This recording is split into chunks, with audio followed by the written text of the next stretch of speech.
now we're here. Jester, I said hush. Shush. Shushy. I'm not talking. I'm whispering. Stop it. Bad kid. Negative inspiration. No. Okay, yeah. Hello, one and all, and welcome back to a haunting season of Performance Check, a Curse of Strahd Tale, which I call the Darkest Faerie. Why? It's totally not because of Neopet's Darkest Faerie. I don't know what you're talking about. This is a chilling season with gothic horror meets a little bit of whimsy, nightmares, and morbid curiosity. A story that takes place in our once-belonged realm of Ulstea, a homebrew world that I and Jester have created in tandem over the years, and I'm currently rewriting for like the 6th time. A lot of stuff's gonna get changed, but it's okay. You're in Barovia, so nothing in Barovia will change that much, lore-wise. This will be a story. There will be various changes of story because we do not like raw Curse of Strahd because it's icky and has a lot of problems in it. So I've decided to delete those problems and make. I was gonna say more problems, but that is a bad tone. Just make things nice, fun, and a little bit spooky. With a fairy tale spin to it. Yay! I will be your beloved host through this tale of horror, guided by my cast, who I will lovingly call the Broads at all times. Even though the menagerie of our group are not Broads, but that's okay. And then let's do introductions. Who wants to go first? I think Jester should, because they were speaking when I was speaking. I was whispering to my dog to stop eating his dog bed. Well, I will also volunteer to go first. No, it's fine. No, I take the stage. That's my microphone. Hi, my name is Jester, or you can call me either or. I go by he, it.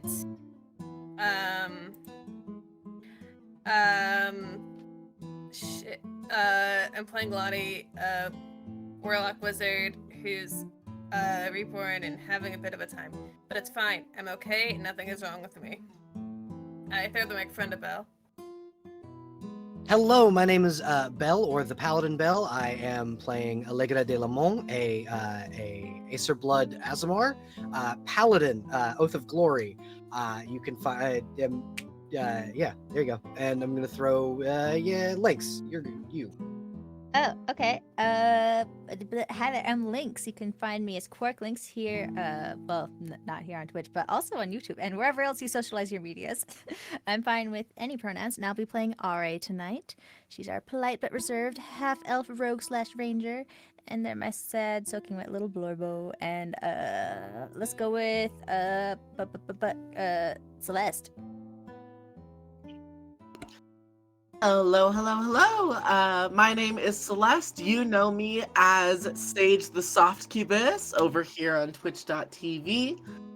And also, I am the DM for a different Curse of Strahd campaign, which features 2 players from this one of which is our beloved Dungeon Mistress. I am playing Katarina Durst, who is a Barovian human witch, who is reborn. She's got a skeletal hand and a fucked up necrotic eye, and is more than meets the eye. And then I'm gonna pass that over to my in-character bestie, Beth. Hi, I'm Creepy, and I will be playing Beth, who is, as always, here to have a good time. And I'll pass this over to Fro. Hi, I'm still new here.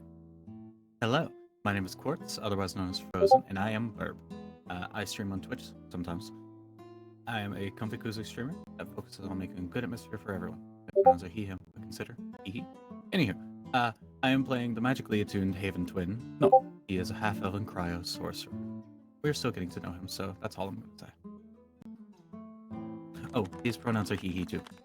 He, him. Shit. You blew up my golf claps. I thought you were done. I was like, yay. Now I have to do this. Thanks, good. Thank you. No. Don't you dare. It's okay. We're fine. But yeah, this is our crew of lovely little broads that I hold deep in my gay little heart that I won't destroy and won't ruin. Hopefully. I don't know. They're kind of self-sabotaging themselves. I'm just here.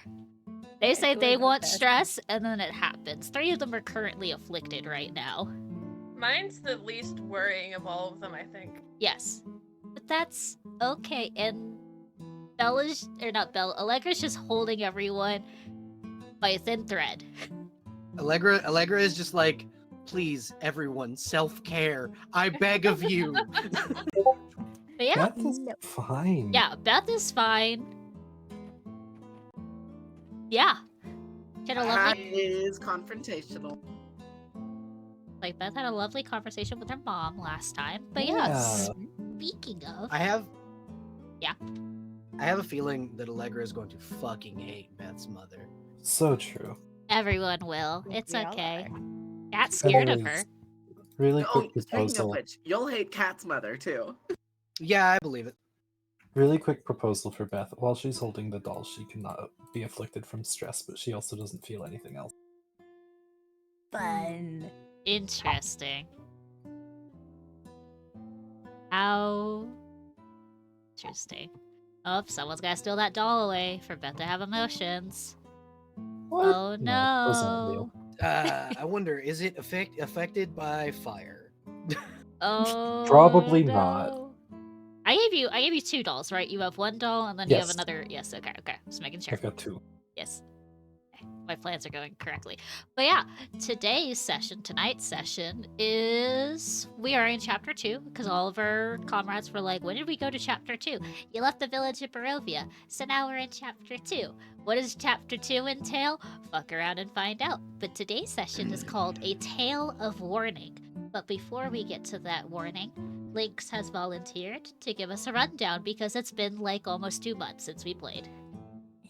Yeah, this is going to be very heavily biased towards my perspective and Ara's perspective because this is me. I'm doing it. And that's what my notes are about. But I did take some notes on the discussion that we started with last session where Beth was talking with her mother. First note, spooky as hell at her house. Okay, Beth, I don't know what's going on. Somebody needs to call CPS on your mom. They talked about stuff, mostly about how Beth's face changes when she talks to people, especially how it, like, rested on Irina's longer than usual. So Mother offered to flip the off switch on Beth's emotions with some creepy little doll, and Beth's like, sure, why not? So that's a thing that happened, which is great. Mother thinks that Cat's familiar Percival could become a problem. Don't know what that's about. Sounds suspicious. And let's see. Mother also suggested that Beth leave town as quickly as possible and then ended the conversation by asking Beth to tell her more about Are, so that's concerning. Anyway, Beth returned home, and then we had the fight, because this was a bit of a retcon conversation. So we are speeding back up to the point where we were after the fight, after all that shit went down. Oh my goodness, what a mess that was. So it's nighttime. Beth's in her room with Kat, and Beth's like, hey, Mom thinks that your cat's fucked up, and Kat's like, yeah, cool. But Erasmus is like her buddy, so she's not gonna do anything to get rid of that cat despite Mother's warnings or concerns. She's kind of creepy, so who would want to listen to her anyway? So, they go to bed. Whoopsie, wake up. Lottie's at the door knocking. Hi. Lottie has concerns about, her patron, the little girl in her head who's, kind of walking around in the outer world because Lottie is actively hallucinating, and it's freaking Lottie the fuck out, understandably so. So Lottie and Kat talk, and Lottie's like, bruh, I don't know if I trust this child. I think you're right, Kat.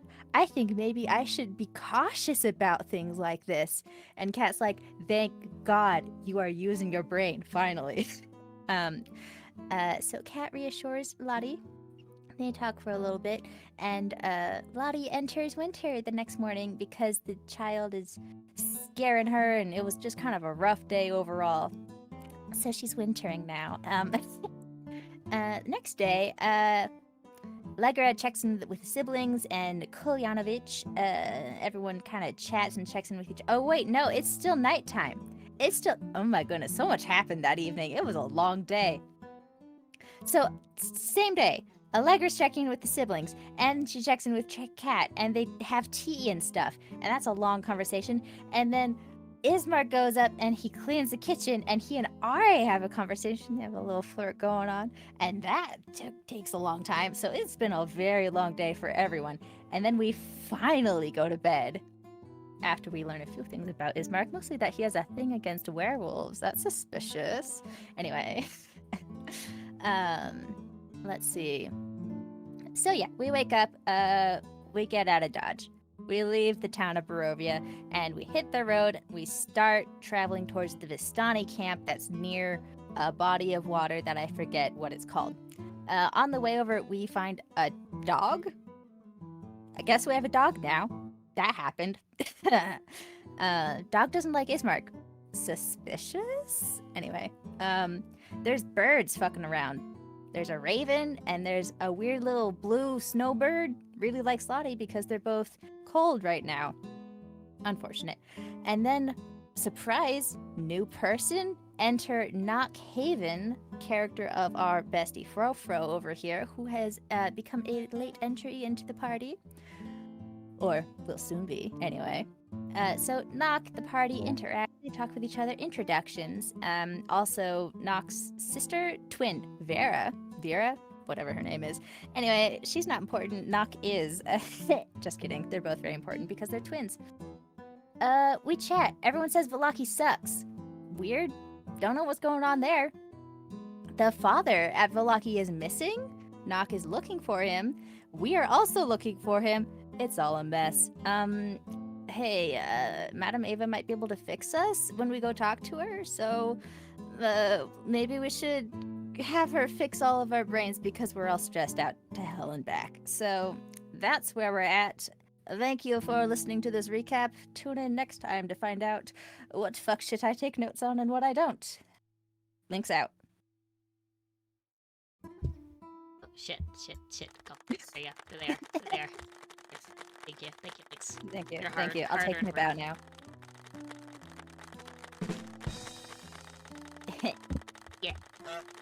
Thank you, weird duck in the background. That cricket can fuck off, though. Oh, encore? Encore? No. No. Thank you for being back, babe. Our computer blue screen in the middle of this. It's okay. Oh, it's simply the power of my oration. Yes, absolutely. Okay.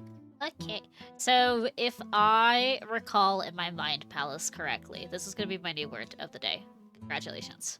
Mind palace. You're welcome. If I recall this, you guys are just, like, on the outskirts, like, you haven't actually walked into the Vistani camp, because you were, as Lynx beautifully noted, birds were fucking. Not around. You didn't say around, you just said these birds were fucking. Okay, wait a minute. So... well, no. As my burb is a little companion, I don't know if I consent to it personally. Listen, we're gonna get another little guy. Don't worry. We're gonna get another little guy by the end of the session. More So... little guys. I Where we last just- left off, we were heading towards meeting and talking about people because we seemed to have mutually aligned Yes. interests. Yes. I have to clarify, you did say bird fucking. So, Apologies. it's I okay. am at my most eloquent at all times, except for that precise moment. It's okay. But yeah, you guys are out at the outskirts of the Vistani camp. Where's my flavor text? Where is the text that flavor? Where did they not put the Vistani camp? This place? The way that the module is laid out is so funky. I know. But the village of Barovia. It's in the land of Barovia.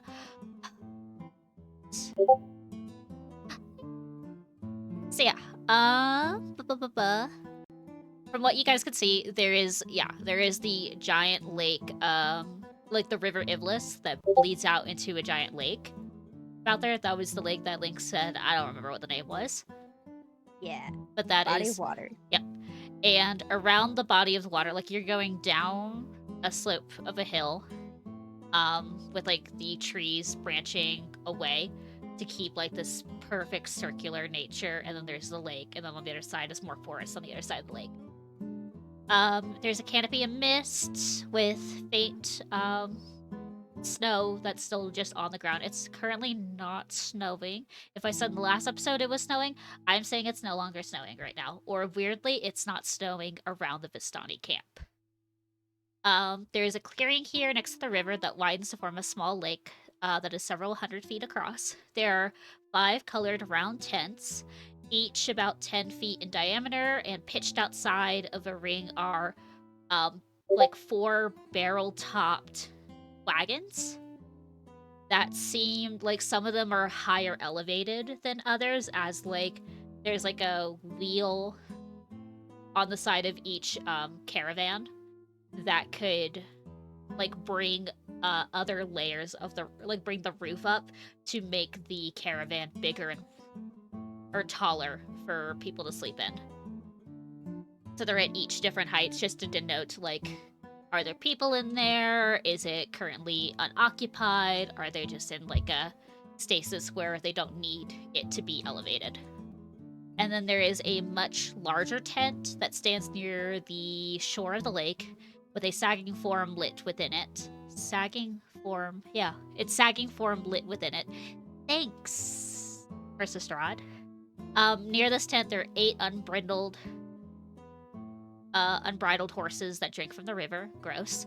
And then around, you guys hear the strains of accordion clash, with singing of several brightly clad figures around a bonfire, and a footpath that continues beyond this encampment that meanders between the river and the forest edge.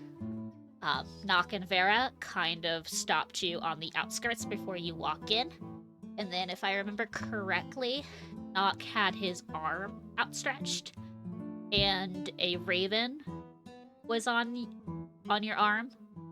I believe Quartz is on your head, the raven's on your arm, outstretched on your arm. Yes, last I recall. Yeah. And this bird looks at all of you guys in this weird, awkward beat of silence and outstretches its wings that are black with tape that taper into like a light blue color at the end of their feathers. She says... She chirps out, "Heroes, come in all, to secrets we keep," and then gestures towards the camp.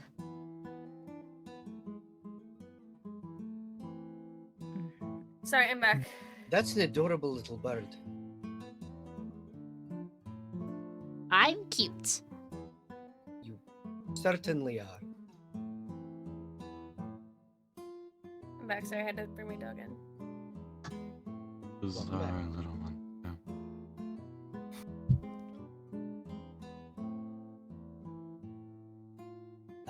I think if nobody else heads toward the village, Allegra will lead the way. Yeah, I'm not leading anything. I'm just following. Yeah, I will Allegra. That's a proceed follow because along. I assume the bird would want to go first.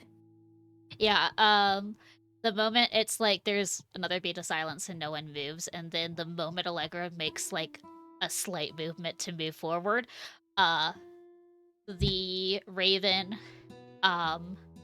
puffs up from Nock's arm and then goes, "Hooray!"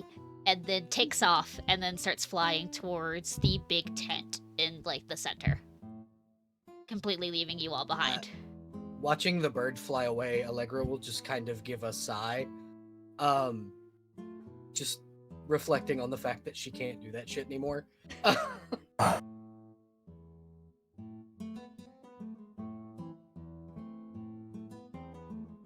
And then we'll continue following. I guess. I'm just following Allegra's lead because Allegra seems to know what she's doing. Question mark. We're all going that way. That's where our objective is. Yes. I will say when you guys get closer to the opening, this has been clear sight to you, not because you and Vera have been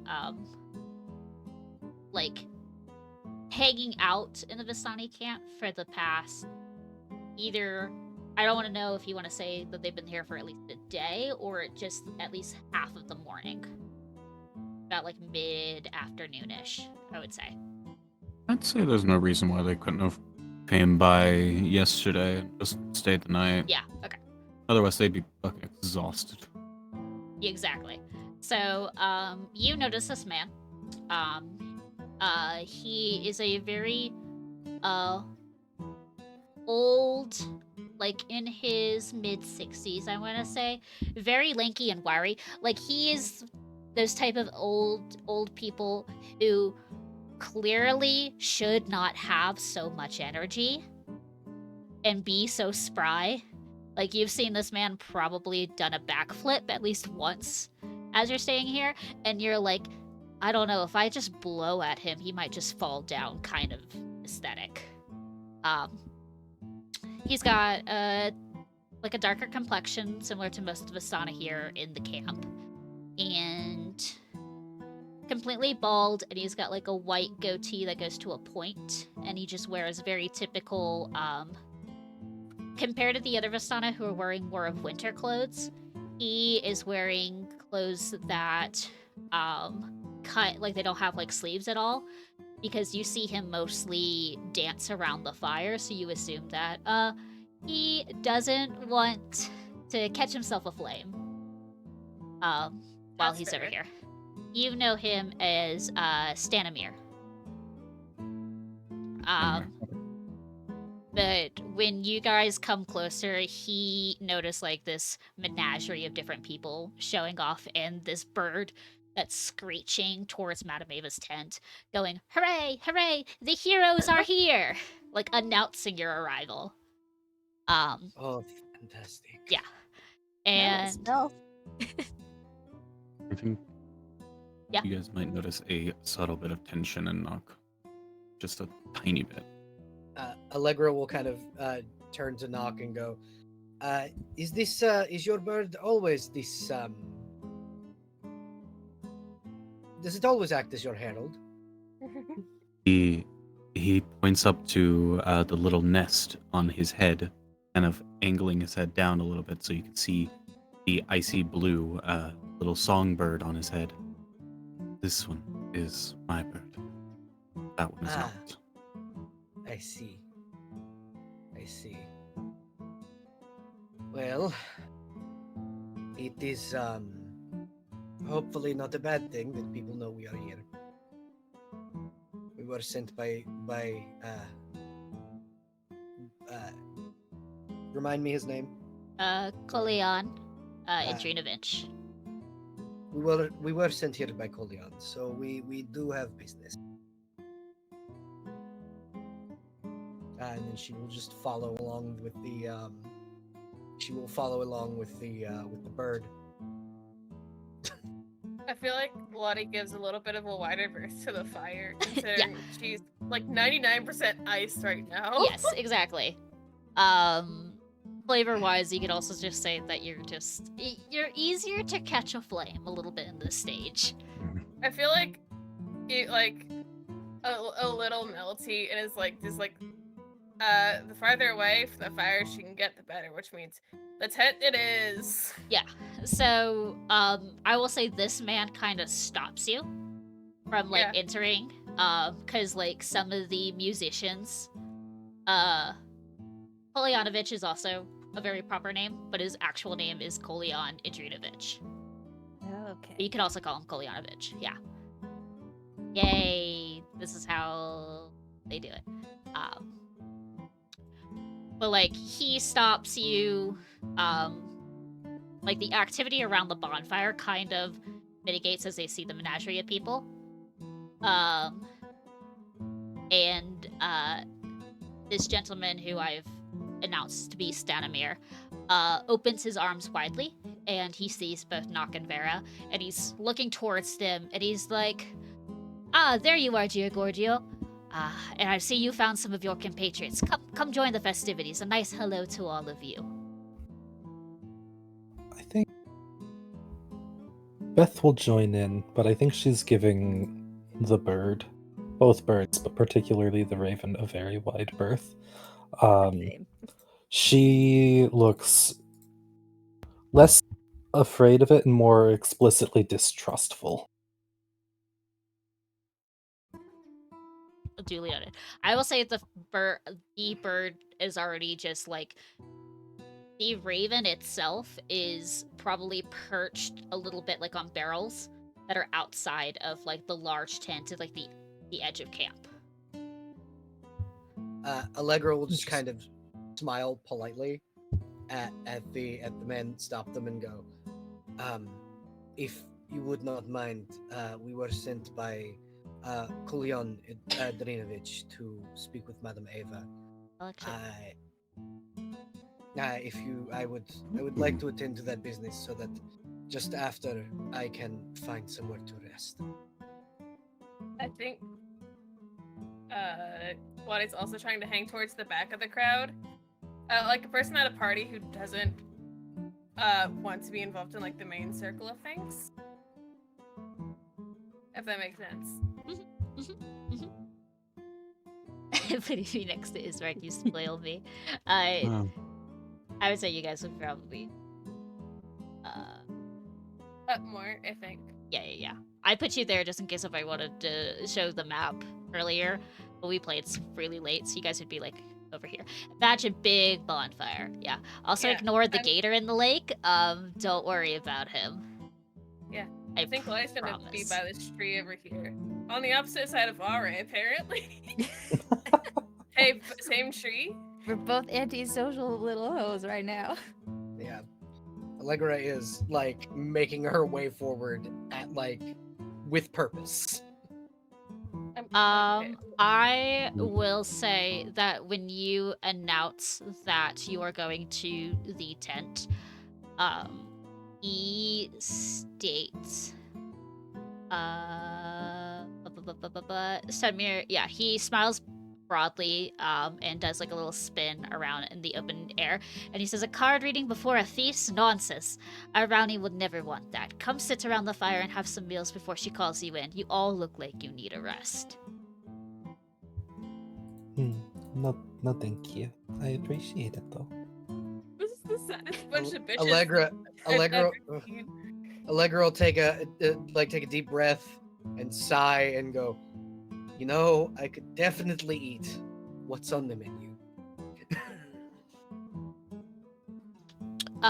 He would smile and then like beckon other people to continue with the music that is playing around the tent, and then pull you aside and be like, "Whatever you imagine, we have a menagerie of different meals that even Barovia itself doesn't have. Do you want like spices, actual herbs that we don't have? No offense, you all do not like to season your food well." It's not that I don't like seasoning on my food, it's that if you've noticed the dreary bullshit we have to live with, we don't really have the option. But me personally, if you could find something that is extremely spicy, I would be very, very appreciative. Preferably something with a lot of meat and a lot of spice. Thank you. He'll nod and then run over to go get something. I am fixing. She if possible, she would just straight up describe gumbo. Yeah. I was like, think of like any like typical, I would say southern cuisine, but just like, you know how what we southerners like to do, it's like big meals that could feed you for days, and it's like, no, this is just lunch. Yeah, exactly.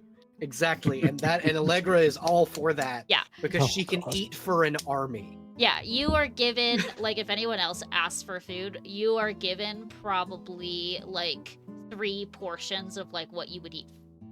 Like, 2 extra portions of food in, like, 1 bowl. Okay, Ara is also gonna get on in this reluctantly, but... Yeah. Well, if you can't finish your portions, I will eat them. I have quite a healthy appetite, I assure you. Good, good. And she'll like flex a little. I can't keep these as big as they are without lots of protein.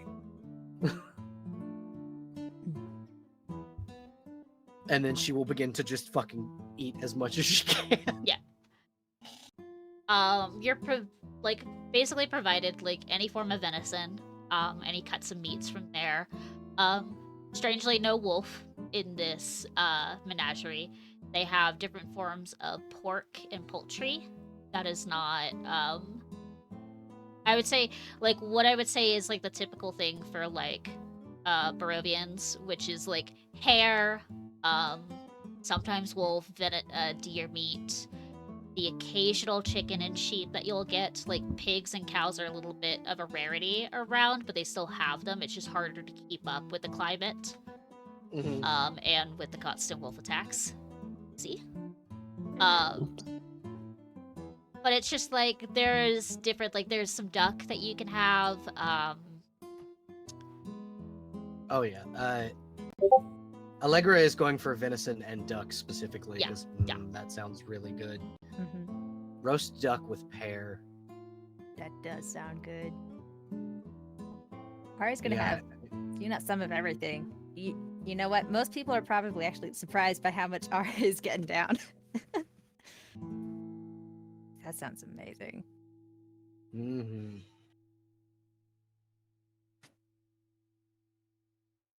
Now I'm daydreaming about food. Yeah, me too. I know what I'm making for dinner tomorrow. There you go. There's a diner down the road that sells duck. So Ooh. I think Beth will skip out on the food and immediately join the festivities, if only to show polite form. Okay.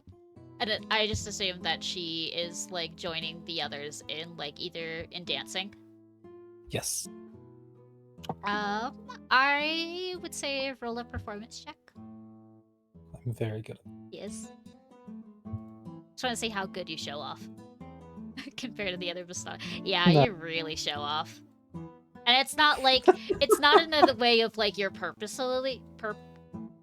you're doing it with purpose. Like, I'm gonna show off to these people. It's just that is your natural form as a dancer. That a lot of the other folk that are around kind of they stop and watch, and you hear the music changes to a tempo that matches your style of dance. And then Okay. it takes a couple of moments, and then the other Vistana start joining in, trying to. They don't perfectly dance to your beat, but they dance in a way that complements you. Okay. Beth is pleased. Yeah. You get a lot of people. There's occasional nag of like, you should really eat, and you just kind of go, no, thank you. Good. I already ate. Yeah. It's definitely not forced distrust by Mother.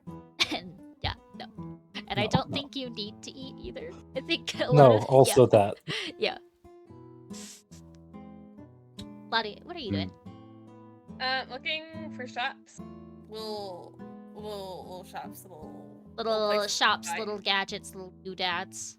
I need specifically 10 gold pieces worth of charcoal, incenses, and herbs. Charcoal's free. You can get that from any campfire. depending on the heat of the campfire. The Depending on spell heat of the needs campfire. quantifiable things. Yes. I think Lottie's like head down in like her spell book, avoiding all of this Yeah. and sticking to the outskirts. You just pointed at Ari. You're in the center in here. I'm sorry. Yeah, you just point. I have to stay away Wow. from him. Him. Her. Them. All them. Yeah, Sweet. but I think she is like looking at Kat now and then as a default, but like is on a mission for spell supplies for the most part. Okay. I'm trying to find the other person's names. I actually. Me? While you're looking, do you mind me saying what Nock would do for Yeah. the dinner thing? Absolutely. seeing as it's not very common around Grove, he would likely look to ask if they have any fish available. You and Vera, who is very giddy about her portion of food, are offered, this is when I need Alora and her fish knowledge. Oh, you want a What? freshwater fish? Yeah, freshwater fish. Okay. Let's see. You got Pike is a bass, good one. trout, pike, Trout, okay. catfish. Ooh, yeah, catfish. They're real good. Give Nock Fish any is fish and bad. he'll have a smile on his face. Yeah, you'll be handed any form of fish that you like. Like, they list off all these different type of fish that are found in, like, the river around. And they're like, pick your poison. What do you want? Pike, trout, bass, catfish. With the gators specifically, catfish are probably very prevalent in that lake. I love the idea of Nock just picking one randomly and Vera just like giddily saying yes to all of them. Yeah, Vera gives a very like, I would like all, and they're just like, all, like, yes, I want all of it, please. And they nod, and they don't look horrified, but they're just thinking about like all the different fish that is being asked for, and then look at her and go, okay. And they turn to you, and it's just like, you sure? Do you That's- also? Okay, you don't also want That's- all. Okay. Yeah. Just pass. Yeah. And so and we'll meander away, and then it takes a couple minutes, but they provide you like basically, I don't know what's being typed. Take your points. Mother was right. Why are people so willing to give away that they're being poisoned? Why are people so willing to do Yeah. But they give you a very nice portion, and you look between your portion and Vera's, and clearly she has a mountain of food, and you just have a very polite little hill of food. I think he'll. Yeah. Sorry. There you go. I think he'll just start speaking primordial and say that any amount left over we can just give to Quartz. He's a growing little one, so. Quartz, you just feel Quartz shift and like shimmy Just on like your "Oh, head.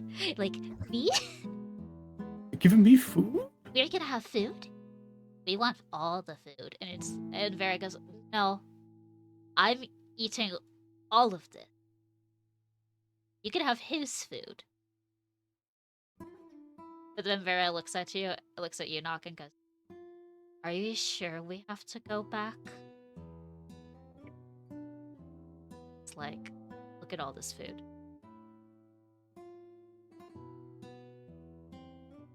For all he's done for us, we have to. Just to at least Fine. make sure. Okay, we'll make sure he's fine and safe and welcoming, and then we'll bring him here. Perhaps. I know there's a Vistani camp Yes. right outside of Velaki. They might have the same delicacies. Fish, probably not, because you know where we are. But, Perhaps. okay. They're a very interesting folk, though. They have their ways. If I decide we should go on a fish day, like a day where we just have fish, we should come here. I don't care if it takes a couple of days just to get here. You know magic. You'll find like a snowy teleport spell. There we go. Sure. Can I, as the sibling, thing to do, can Yeah. I just manifest magic to have like a chill crawl up her back? Like just the nape of the neck. You know Yeah. what I mean? You watch as she tries to take a bite out of her fish and then gets the shakes, and then she drops a little bit of her portion of food, and immediately Quartz is at it. And you just hear him just kind of chiming, we, technically, they have no gender. They're just like, we got the food, we got the food. And if Vera tries to grab it for them, you just see Quartz puff up. Like a little territorial bird going like, no, mine. No, because it's just a shit-eating gremlins. You get flipped off very nicely by your sister. As she goes back to eating more. Bibi, they want to know what the fuck is Cat doing? What the cat doing? Cat is just sitting by the fire. It as kind of a natural side effect of Cat being partially undead, she is very cold a lot of the time. She's just warming herself up by the fire and very as politely as she can being confrontational. Like polite but through gritted teeth keeps denying offers of food from the Passive Vistani. aggression. Just like, no, I'm really good. I'm not hungry. No, I'm really fine. Yes, I know I'm thin. I promise I'm okay. Allegra would just lean over and go, if you say yes, I will eat your portion, so they will leave you alone. Sure, why not? And yeah, I will finally accept food and just give it to Allegra. And Allegra will scarf that shit down as quickly as possible and just pass the empty plate over next to Cat, so the Vistani will leave Cat alone.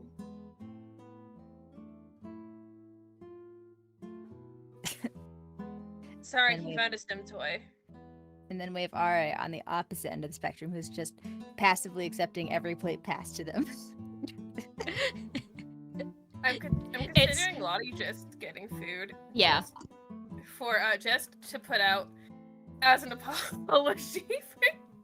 You would see that like RA is getting nothing but extra and extra food, and then both Irina and Ismark are just watching with abject horror as like the pile keeps getting larger and larger.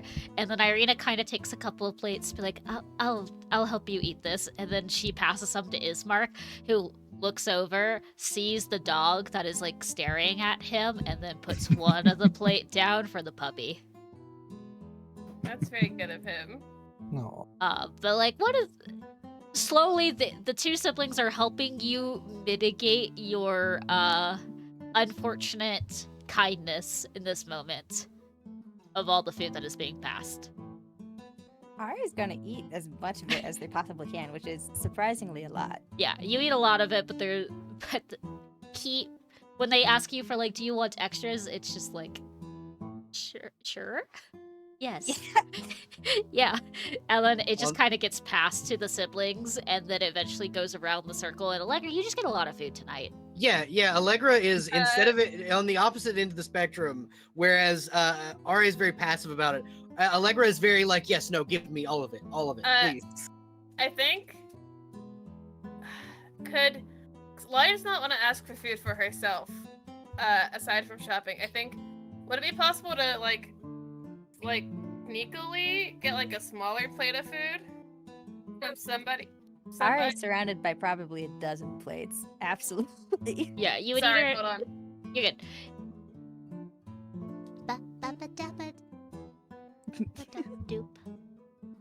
In fact, Ara would probably push some towards Lottie to make sure that she eats as well, because she's wintering. Poor cow. Okay, sorry, I'm back. Yeah. You could either sneak a portion away from RA in this moment, or it would be a very similar case of like they would offer you a big portion of food, and you just skim some off of it to either Allegra or to your newly found puppy. I give There you half go. of it to the puppy, and like There you go. and I put like the half with like my stuff I've put like behind the tree just as like a offering ? You are offering something to the trees. Yes. to my babel patron baby. Roll a d100. Yeah. It's a very anxious apology. It's okay if nothing happens. You see the you blink and the plate and the food are gone. Can I get? Also, how's my shopping efforts? Okay. You after you get your food and do a polite little offering to appease the angry child in your head. And I'm sorry. Yes. You probably wrote "I'm sorry" on the dirt in the dirt next to Yeah. it. Big I frowny did. face. Yeah. The "I'm sorry" gets scuffed away, but when you look back, there's no proper citing of you left words. Write it on an omelet and ketchup. Yes. But the plate's gone and the food is gone in a blink of an eye. And Okay. Yeah. I'm not telling Kat about this because she's gonna get on my ass. Yes, she will. And she's confrontational right now. That's fine. Kat doesn't need to know. And you are met with siblings on either side of RA. They're Oh, hi helping. there. They're helping her go through the food. But you walk around and some of the Vasana are asking you, oh, it's you're not from the you're one of the outsiders, right? You're not from the Vasani camp by Valaki, right? I'm from an outsider. Yes. Oh, great. I would like to let you know that you are very much welcomed here, and if you ever want to find more of your kindred, there's a bunch of them in the Vistani camp. She's nuts. Mhm. I They're think very much they're. Unfortunately, you weren't cursed by this, right? Not like them. You can no, change your. I was born like this. What did you say the other one? You were born winter. Yes. No, I don't know. I think it's right. Being an Eladrin, what season were you born is not something I thought I'd have to consider. No. Okay, and then they see the puzzlement in your eyes, and they go, no, where you. I've been like this my whole life. I wasn't cursed to be this. You can change your season, right? You're not cursed like the others, or are you cursed? I think Lottie takes a second to figure out if being killed and brought back is being technically being cursed. I don't think I'm cursed. I don't think I'm cursed. I think I'm pretty normal. Okay. It's just. I'm sorry. Actually, let's move on to the conversation. What are you looking for, sweetie? How can I help you? And I think she opens up her spellbook and it looks like a bunch of phrased writings. Mm-hmm. And sorry, I was taking notes and then I got caught in the Lottie brain. As one does.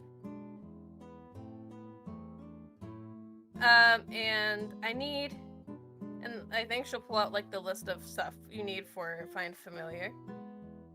You see and actively know, as you are a very powerful, or a very well-aware spellcaster.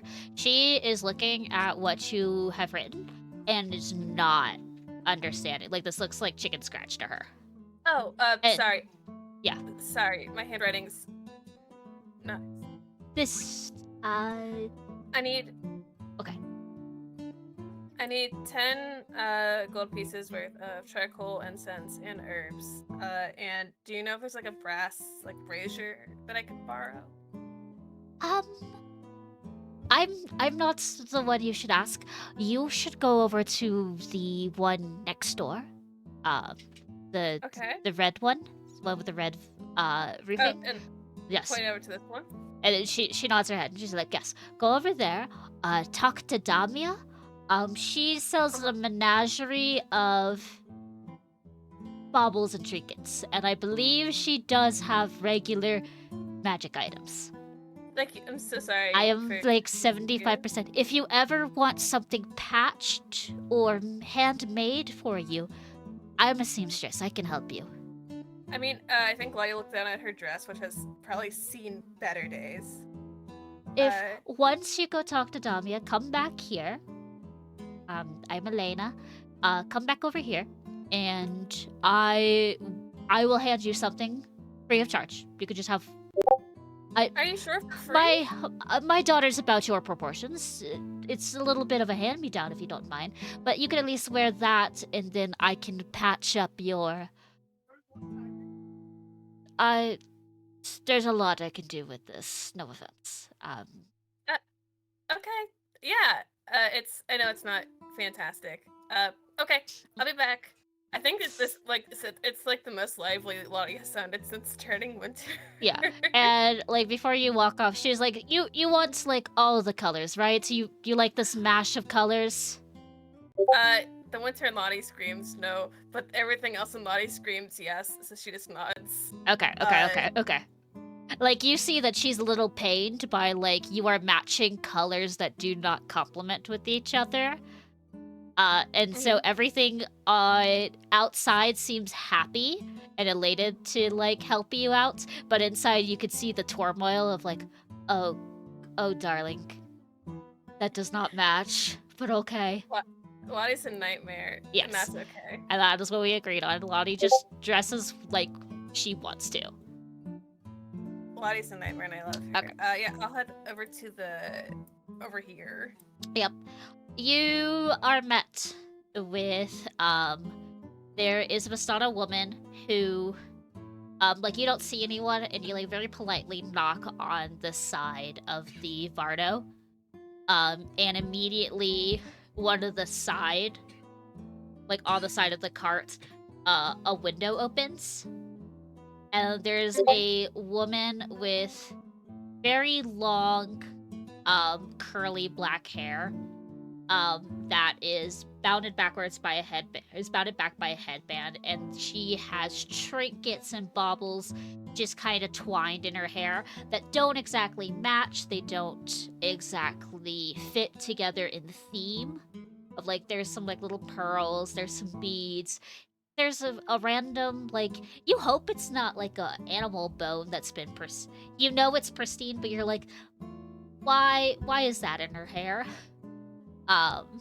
There's a bunch of glitter just like menageried on top of her, and she smiles, bright green eyes looking down at you from the top, and you see behind her are just shelves filled with bottles of different potions, and then below that it's just like bookcases. That is a wizard's prime joy of empty grimoires or filled grimoires. I have a weird question. Yes. Lottie loves books. What's my stress at? My weird question: can I relieve some stress at the sight of so many books? I will give you a single point. That's enough for me. I'll take it. You will get a point as you immediately, just upon her opening the door, you see nothing but magical items behind her. And just like accessories for magic items. And below her, she's got like glasses. She's very like, I don't know how I would describe her. But she's got a very high-pitched energy, despite looking rattled. Yeah, I would say that. And Protected, those who can't read the invisible Discord message. yes, thank you. And she looks down at you and goes, "Hello, you're an outsider. Hi. Oh my gosh. Are you here to purchase something?" Yes, and she'll pull out her list of. Wait, hold on. Let me make sure I don't need any more components other than the fine familiar stuff. In the flavor of like flipping through like a recognizable wizard's spell book. Oh god, I don't have the money for that. That's or, Uh, I think I will talking to say, myself under her breath. if you ever need money, the siblings do have a lot of money. And Lynx had pointed out last time, Cole Leon, before you left, would have offered you guys some money. Okay. Okay, so that's what, 10, 110. I'd say he would have given everyone at least 100 gold pieces extra. Okay, so that will cover the cost of my pearl. Okay. Then. Okay, so Allegra- Everyone but RA got 100 gold pieces. Allegra dispersed her gold pieces throughout the party. Okay. Okay. And Yeah, I so this, refuse that too. Okay. so 'cause the they're list of stupid. things I need is just the find familiar stuff in a In a pearl for identify. Yeah. Ye- It's still chicken scratch writing, but she should probably be Yes. a little better. You see that compared to Elena, who was the seamstress, who looked like she had no idea what was going on, she looks down and sees your list, and Damia perks up bright and ecstatic, and she goes, one moment, back, actually, back up, honey, like Okay. 10 steps Okay. backwards. Okay. All right. She's back to 10 steps. yeah. And the window closes, and you see that you hear the sounds of cogs and gears turning inside the Vardo, and like the caravan gets taller. Uh-huh. And then like it also gets wider. Like some of the like the Vardo starts to, it gets taller and wider as more trinkets and more shelves are just being added on the side, and she opens like the top part of a window, which actually turns out to be doors, and she opens those up, pulls off another shelf, and it just kind of swings around and goes to the front, and then she pulls like a little strand, like a beaded cord, and then on the front you watch as like a sign drops down, and it says Maisie's Menageries of Oopsie Daisies and Baubles. Yes, Macy, my beloved.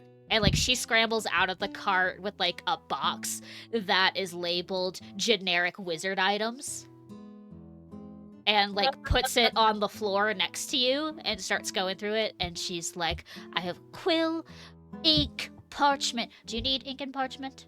Every wizard needs that. I do probably need more paper. Okay, 'cause I'm kinda parchment, done. Charcoal. I have a box of charcoal I stole for the bonfire, and she runs back in, grabs some, and she's like, this is like, I think 10 gold pieces? You wanted 10 gold pieces worth of charcoal, right? Yeah, for the spell. Okay, yeah. okay. I thought you said 1. This is probably 30, but I can give it to you for 10. Oh no, I mean, if it's 30, I'll give you the 30 for it. It's not, Do you... it's really okay. Okay. Oh, you're bartering with me. Okay. 50 gold pieces worth of charcoal for 10. Lottie's bartering up, and Macy's like, no. It's like, no, go back to... oh god. I imagine it's loud enough for people to hear this. Yeah, What's this going woman on? is shouting very ecstatically, and Lottie is shouting back No, it's in abject it's horror. really fine. I could pay you the 30. It's 30 gold's worth of charcoal. No. Our arrangement. Oh, hold on. Okay, I'll be right back. I have to get the paperwork. And she runs back into her cart, comes back with like a DM, I have a rudimentary. question. Yes. Could Allegra have closed the distance before Yeah, she absolutely. came back to check on Lottie? Lottie, is everything okay? Are you okay? Look at Lottie in her eyes. I think she's having the time of her life while also looking like the world's saddest kicked puppy you've ever seen. So long as you're all right, just yell if you need anything, okay? It's fine. I'm just trying to buy things for spells that I think I know. Okay, well, just if you need anything, let the party know. Have fun, and then Yeah. she'll go back to the fire and continue to scarf Okay. down food. Bye. Davia Bye. comes out. Her glasses are. She now has reading glasses on. And she's got a rudimentary clipboard with a page that clearly looks like, from what you're looking at like a legal disclaimer as she's going. She's like, I'm sorry, I always have to preface this when anyone buys these things. Maisie's menageries of Oopsie Daisies and Baubles and her affiliates, known as the Vistana, me, take no responsibility for damages to person or property caused by the handling, use, applications, or storage of items purchased by me, the seller. I'm just. So, just 30 getting gold self-supplies. pieces of charcoal worth for 10. Charcoals, herbs, and other assorted incense. Incense, herbs, and charcoal. Okay. She puts the charcoal to a side, and clearly you see that she is not counting, and you get probably 20 gold's worth of charcoal. That's fine. You know what? It still works. Yeah. It still works. She puts that aside.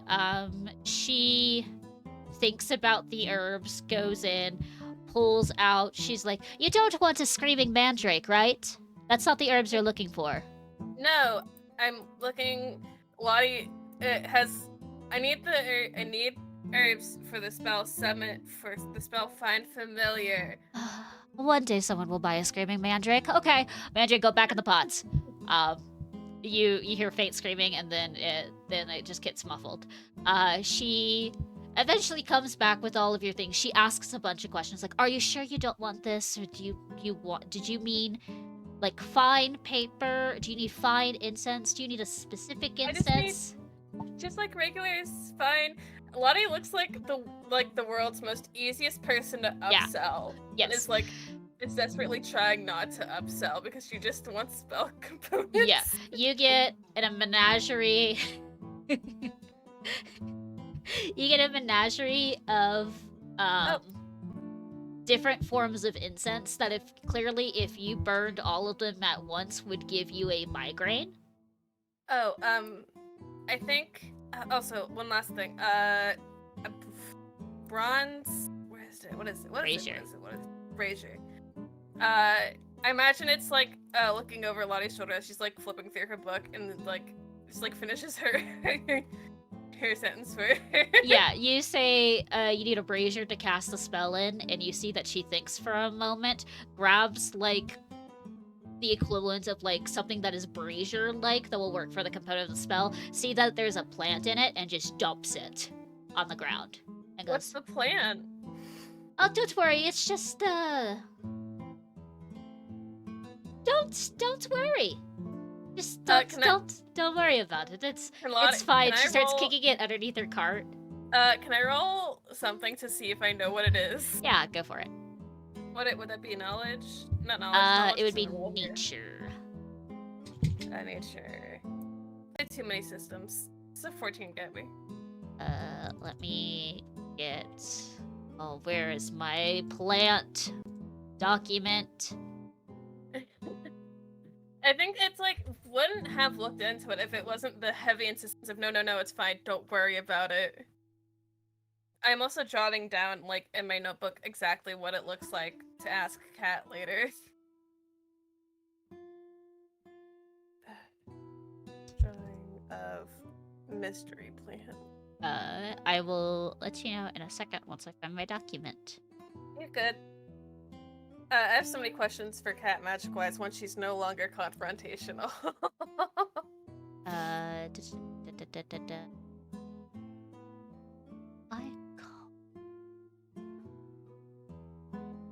I found it. You're invited to Barbie game night that Lynx made. From ages ago. Curse of the Shadow. It's okay, you can get it back to me later. Yeah, about the plan. I will let you know what it is once I find it. It's okay. It'll just put it in the notes section. Generic plant that you found. Yeah. Yeah, reply to drawing a mystery plant later. I would like to know what the plant is. when Ivy finds it later, I'll tell you. Yeah. But yeah, I think for now I just takes the brazier and Yeah. She kind of puts so all the that's- components like in the brazier itself. Stacked Yeah. nightly. The charcoal is separated in like a small little container, so it doesn't like get everywhere on your herbs and your incense. And yeah. I will say the pearl is the easiest thing that she grabs. She just goes into like a vase that's just filled with like little pearls in it, and she just grabs one and then drops it in the brazier. All right, 110 gold. Yeah, I hand her 110 gold. Perfect. Is there anything else you would want? Do you want to browse? You should browse. Sure. Lottie can't be upset, but Lottie can be peer pressured. Okay. She gestures. Would you like to look at the potions, or would you like to look at everything else? Oh, you found me. What's everything else? All right. And she starts, listing things off. Roll a d36. Roll d36. Fuck. I fucked up. Hold up. A 9. Okay, 9. What does It's 9 the give gun. you? No. It's the gun. Okay. She walks back. You hear the sounds of things being moved around very loudly. And she comes out with a huge ass sword. That it probably goes from the clearly a sheath could not contain this sword with its thickness and how tall it is. It probably matches the back of your if you had it strapped to your back, it would be the hilt. Yeah. The hilt would be pointing a little bit behind your head and then almost below your I would say knees a little bit. Mm-hmm. And she goes, this is the Buster Sword, homemade version of a prolific sword from the 7th Chronicle, entirely used for combat. It is very heavy though, but you look very scary wielding it. Sorry, hold on. Sorry. The person I sell things for says it is not copyright infringement and you can't prove jack shit, you punk. Those were her words exactly. Okay. I mean, I think that's a really cool. Hey, I Allegra. will say, mechanically, because you are a blade warlock, you can turn the sword into any other weapon, but keep the magical properties of it. No. So it doesn't have to be a giant fuck off great sword. I Allegra know. will approach because she was called for. Hey, Allegra. Yes, Are you dear. interested in a big sword? Let's see the sword. Fuck, I slipped into a different accent. Sorry. Claudia addressed her to the huge ass fucking sword that she was just offered. Allegra's going to pick it up. Yeah. Incredibly, it's very heavy in your hands, which you could assume that you can't be very dexterous while wielding this weapon, but it does amplify your strength capabilities, like your damage, because of how huge it is. And she did mention it does make you look a little bit scarier. I think I've got everything. I think I'm good. No. If she's getting this one, you have to get something else. Allegra will gently turn it, stab it into the ground, and go, I am one for something a bit smaller. If you've got anything similar but not as large. I need something I can wield in one hand. I think I'm okay. I can come back later, but I really do want to start setting this up. this spell up so that I can. Just hear me out. Just one more. And then she looks at you, Allegra. She's like, I have a dagger. That's very No, interesting. Let's see the dagger, but Okay. she'll like pull out her short sword and go something about a bit this size, and then she'll sheath her weapon. I think Lottie is making the world's biggest help me eyes at anybody Yeah. who looks her direction. Allegra is trying to position herself between Lottie and this saleswoman so that Lottie can run. But I think No, does the saleswoman go back into the shop to get a new item? She thinks about it. Lottie, you get the puppy dog eyes from her. But she turns around and she goes inside. Run now! Run you're fast! on a Katarina. Okay, you're on the cat. Damia comes out with two different things. There is a short sword, about what you were talking about, but the hilt of it has an engraving of a bear on it. Mm-hmm. And then she has a dagger that looks like it's made out of honeycomb. Oh, you can also move the Allegra down there. Let me see the one with the bear on it. Yeah, and she gently holds it to you, and she goes, okay. So this, the person who gives me these objects, she's not very good at naming conventions. But this is known as the bear stick. I see. So once per day, okay, Mhm. you can decide when you swing upon an opponent or anything, or if you just want to just swing your sword and say the command word, a bear will show up. At a random place. Shut up, baby. A bear will show up at a random place between 20 feet around you. And it is wild and confused and has no alignment towards you. And what about the dagger?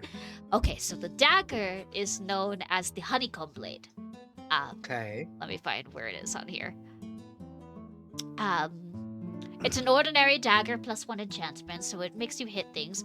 And Maisie would never steal you away, but there is just a 25% chance that any inanimate object that you hit the dagger with will turn into a swarm of bees. But heck, And how much is that? oh my god, I didn't have to give you the selling point. I was gonna say the selling point is at least it's great for distractions and getaways. Bees are always useful. Yes. We need more of them here in Barovia. Anyway. Exactly. You would be surprised that no one wants to buy the blade that has only a low chance of bees. I think it's genius. I and wish there was one that had a high chance of bees. I will call Maisie when I go back to the material plane and then go find her, and then I will tell her that I have a customer who is very interested in upgrading her honeycomb dagger to a sword? Long sword? Short sword? An Short axe. sword. Oh, okay. A short sword with a 75% chance of bees. Bee. She's thinking of all of the practical applications of bee sword. She seems very energetic. She's like, Couldn't sell Lottie on something, but can sell Allegra on something. what did you want to say, Frozen? Would you call a bee battle axe a bax? Sorry. Yeah. Yes, absolutely. axe. Don't apologize. That's fantastic. Yak. But she's like, Get back here. if you're planning on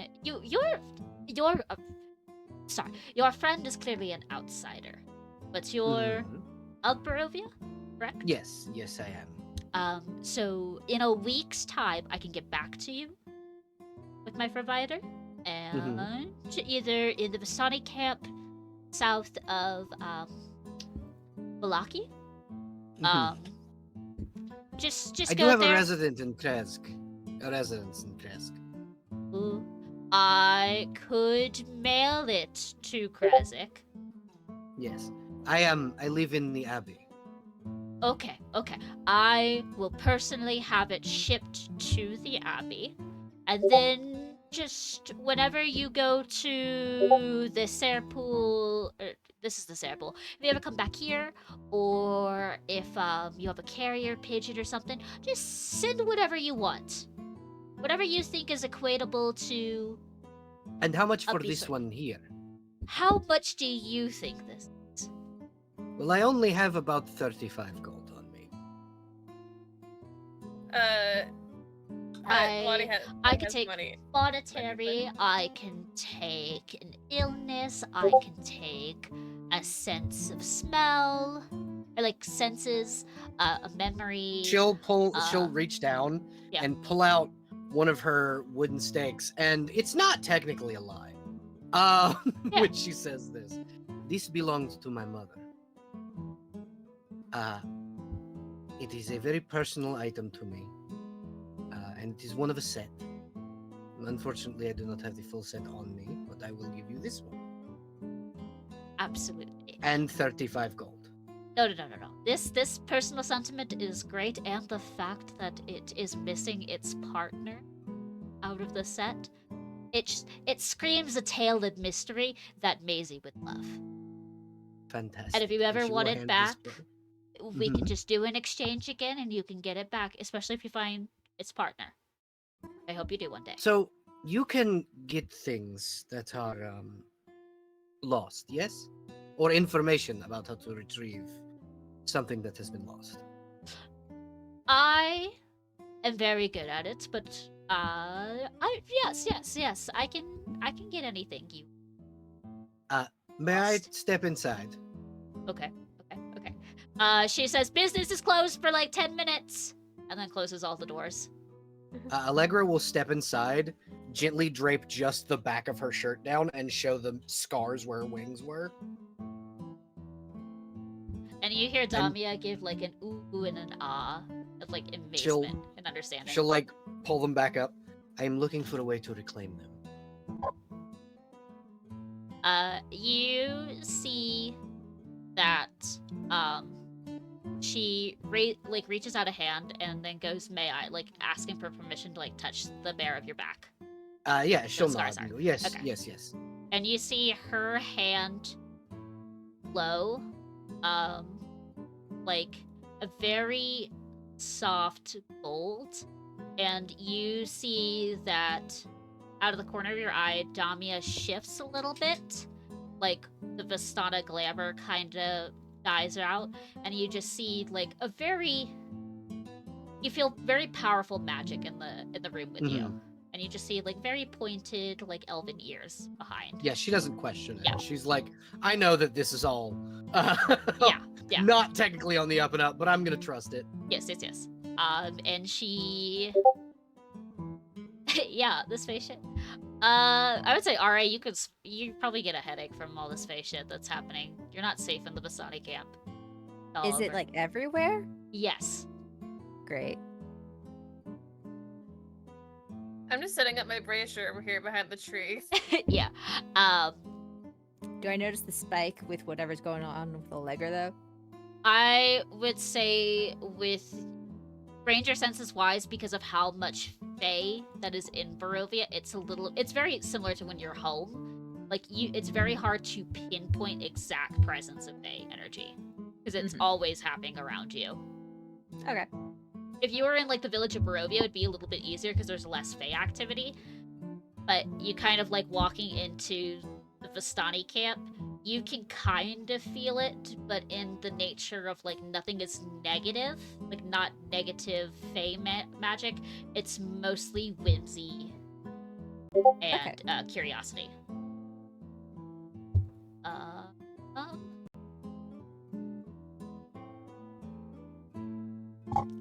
But Damia in the caravan like nods her head and goes, so very, very potent trade you've made. with this. Yes. Not that it helped me much, but yes. I say I could probably find a way or offer some kind of advice. It just might take me a while to figure out the complexities of how to. I have to find loopholes for celestial link contract work, if that makes sense. Would now because I dabble in she'll fair folk. she'll like shrug her armor back on and kind of look back at her and go, as someone who has dealt with contract work in general, would contacting the person whom I made the contract with allow me to understand better whether or not I can sacrifice something else to regain what is lost? I would think you would probably have to have a direct conversation. Well, that is what I'm asking. Yes. Having something that you could see if you can try to forego what you have lost for something else. Celestials are a little finicky because the reason they ask for things are like fair folk tend to ask for things for japery or to like trade down in the future or just for fun. Sometimes there's the Yes. little malicious intent, but there was a reason the Celestial wanted these wings, this from you, See. and it might be hard to sway their mind to change something else. Yes. So you're essentially saying I have to earn them.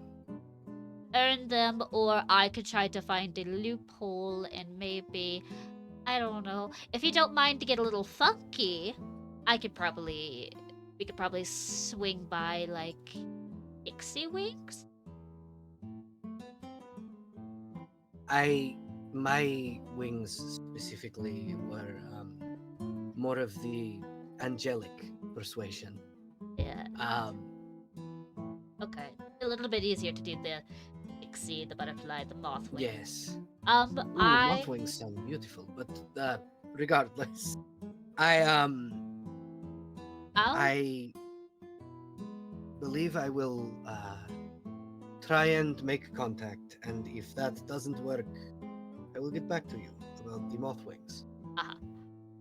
She nods her head, and she will go somewhere in her Vardo, which like you've noticed like when you step in, it's far more larger than it is from from outside.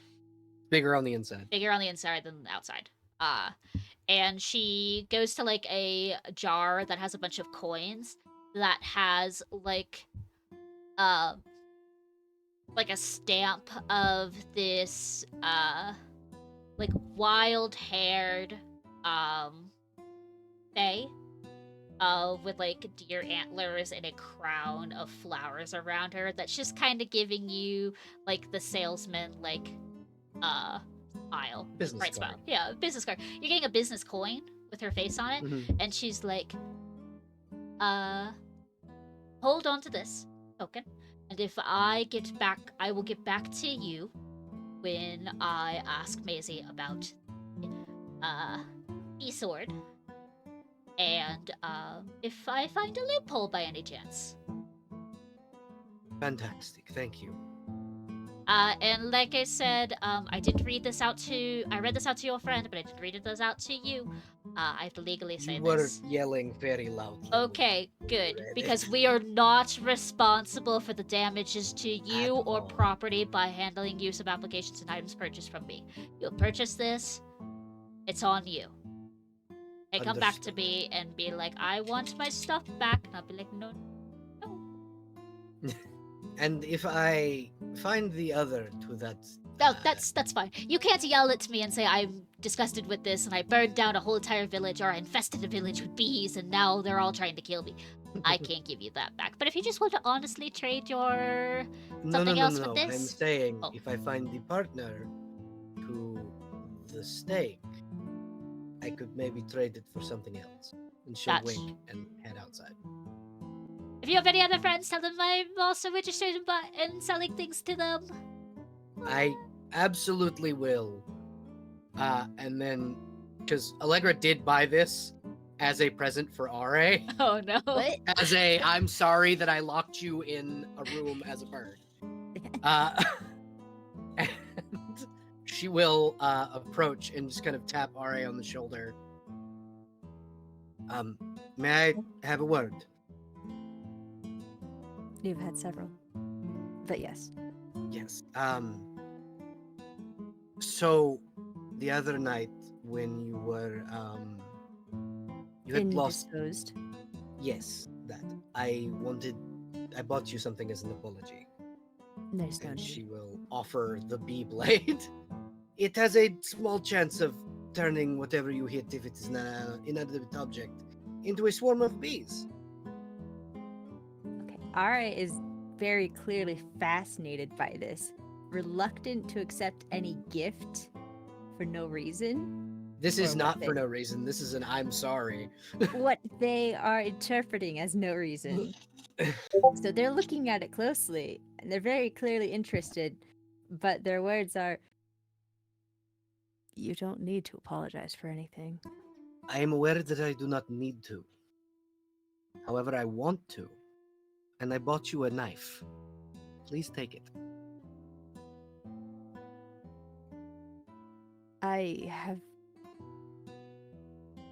I'm not comfortable accepting gifts for no reason.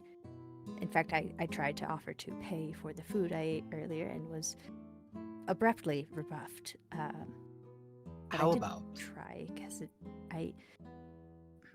How about you take this as my reasoning? I am attempting to maintain not only civility, but hopefully friendship with you. I want to make you understand and bring you to an understanding that I am here to help you. And I bought you a gift so that I could do that. And But I make you don't hold it against you. You did the sensible thing in that I am- situation. I am aware, but in my custom, when from time I was very young, my mother always said it was always nice to give a friend a gift when you feel you have wronged them, even if the friend thinks you have not. Well, I would like to keep to her custom. can't exactly call your mother wrong now, can I? I would really appreciate you not. I suppose I accept this gift of goodwill. Thank you, Ari. And she will hand the knife to Ari. But know that I will likely later insist on doing something to repay you for it, because this looks fascinatingly expensive. I traded one of my mother's wooden stakes for it, and she'll flash just underneath, like she keeps them just under the edge of her cloak, and there's like 12 of them.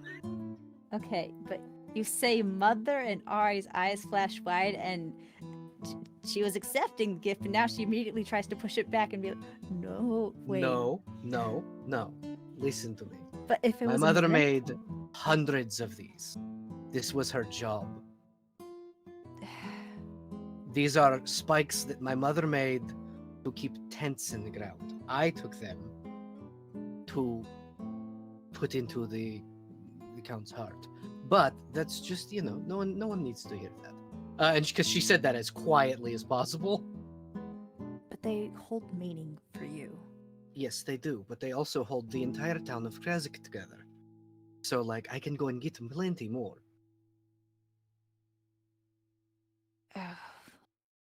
Likely, some of the stakes that keep these tents down came from the set that I wear on my chest.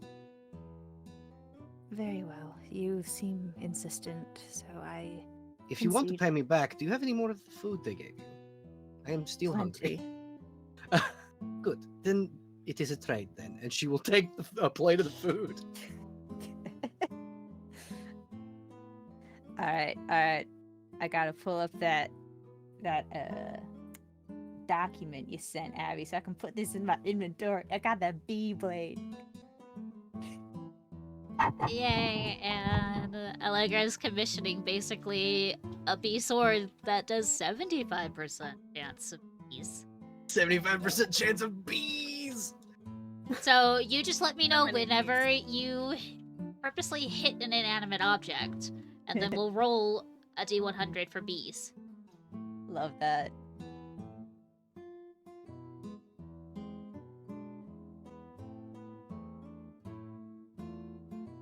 And I have one other person that Allegra, or one other thing that Allegra wants to do before we move on with The reading.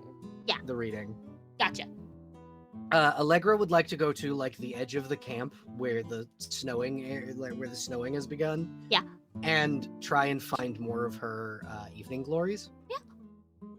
I would say you can find just like a cluster, like they're springing around like sporadically, like there's not an abundance like there was in the village because Yeah, of the So vegetation and there are everything. vines of them. There are vines of them like in trees and things. Yeah, Okay. or like growing so at the she'll- base of the trees. She'll grab some of them and then we'll take one of them and walk over and just. Can I roll sleight of hand to tuck one behind Cat's ear? Sure. All right. I have to look at. Oh, I have to remember what cat's PP is. PP. 16. Cat That does is notice. a 15. Yeah. Just barely. Yeah, so Kat definitely notices but doesn't stop. I think she lets you know subtly, because like as you're reaching to tuck it behind her ear, she will lean her head closer to you to make it easier, but won't say anything. Allegra will just smile and sit down and continue eating.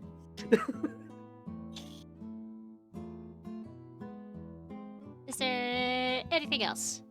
Are we having the RA and cat beef off scene? Are we Confrontational having the scene? Ari and Cat beef I- scene? I had something I wanted to do. Yeah. During a lull in the music, I think Beth will swing around, and after a moment she lands in front of Nock and reaches her hand out. May I have this dance?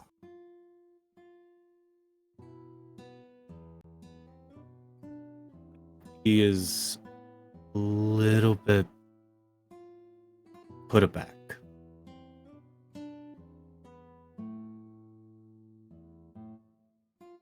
Come now, I won't bite.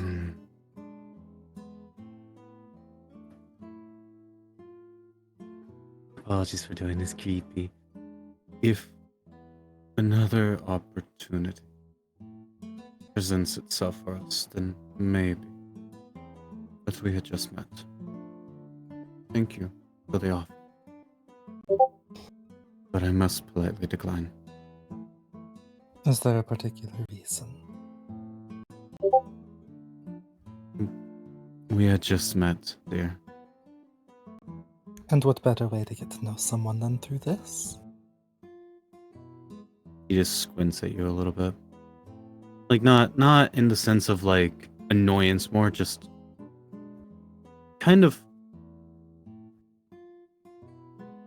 squinting in the sense of, what are you at? What game are you playing? Like, something like that.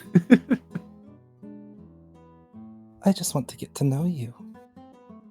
He kind of looks over at Vera, gets her opinion. If her face is not buried into the plate. I think Vera gives both of you a quizzical look of like, what's happening here?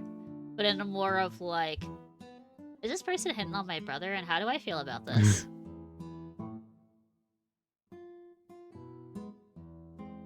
Like, you could tell because she is your sister, that she is priming to go into, no one messes with my brother except me mode.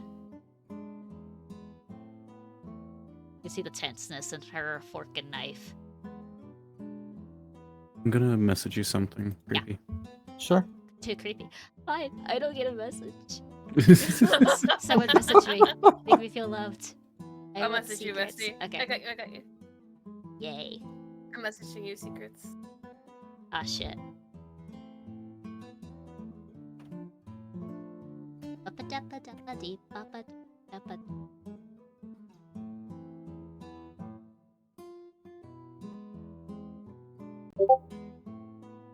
Secret. Oh, it's a lame secret. I love you. I'm continuing. Continue.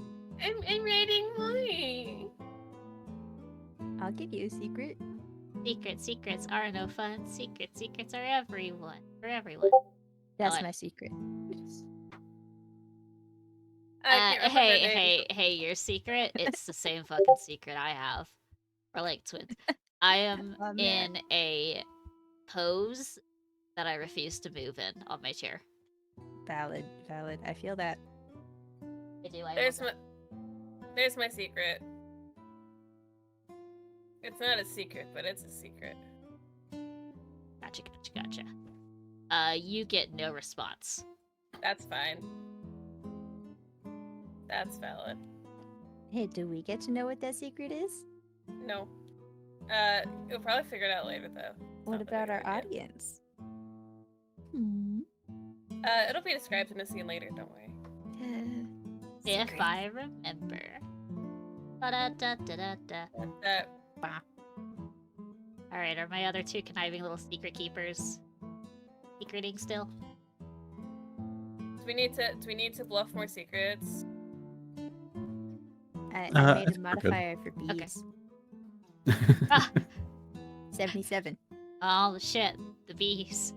I They're love happening. that. Do you want low number? Do you want 25 and below to be bees, or you want 75 and above to be bees? I want bees. Yes. So do we want to agree that the 25% is when you roll a 75 to 100, or do you Yes. want 25 to 1? 25 to 1 would be more often you get bees. Really? Yes, because you are more likely to roll low on a D100 than you are high. But it's a randomly generated number. I'm saying through the RNG of Roll20. Trust me, I use D100s enough through Okay. basic fantasy. 1 through 25 is bees. Okay. Noted. Is Ari trying to summon bees right now? No, that's me showing off. Okay. Because I was like, oh damn, I'm gonna have to get a bee token real quick. Oh my No, god. Ari's curious about these, but not stupid enough to do it right in the middle of everything. I will also say it's a +1 dagger. I'm Oh. just staring at these, like, I'm just staring at, Creepy and Fro. These little I- secret little guys. Firstly, before we get back to that, you saying, like, make a little token for a swarm of bees, the only thing that reminded me of was whenever we did Strahd Must Die Tonight, the one shot, and Oh, the yeah. fucking swarm of, Wasp that I you know, kept. wasps, yeah, that we kept, They yeah. do. Yeah. Friends. You're some good friends. I have Anyway. to make a puppy token. Jester, find me a puppy that you want. Puppy! Okay. I'm assuming Lottie's adopting the dog. Your nature as being Jester. Lottie, that means Lottie gets 2 little creatures. Congratulations. I have a puppy, like a token that's already made. Share it with Jester, and if Jester approves, I will put it in here. Jester, Calvin. Yeah. I don't sound pained. I like it, yeah. Just, I'll send Calvin's image to you, bestie. Don't even worry about it. Frozen, go. So, I think after a fair bit of time contemplating, a near awkward amount of time contemplating, he's very hesitant. But he eventually puts his food to the side if there's any left, and Quartz just jumps on and starts devouring. Exactly. Quartz is on the ground. Going, yum, yum, yum, yum, yum, yum. You hear the little tweet, the tweet of excitement, and the tweet of, oh god, this is good. And then Nook gets up and accepts your offer. Beth, the whole time while it's awkwardly long, neutral face, neutral hair.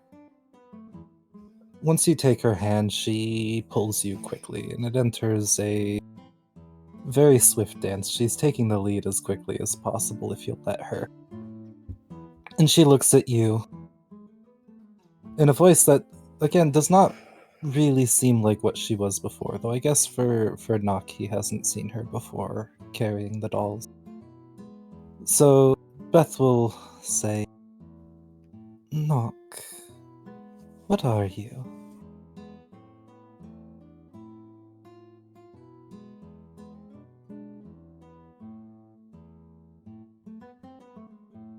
Ooh, good question. I think he would just very straight face just say, an elf? Half elf? What do you mean? No, I don't think that's quite what I asked. I asked, what are you?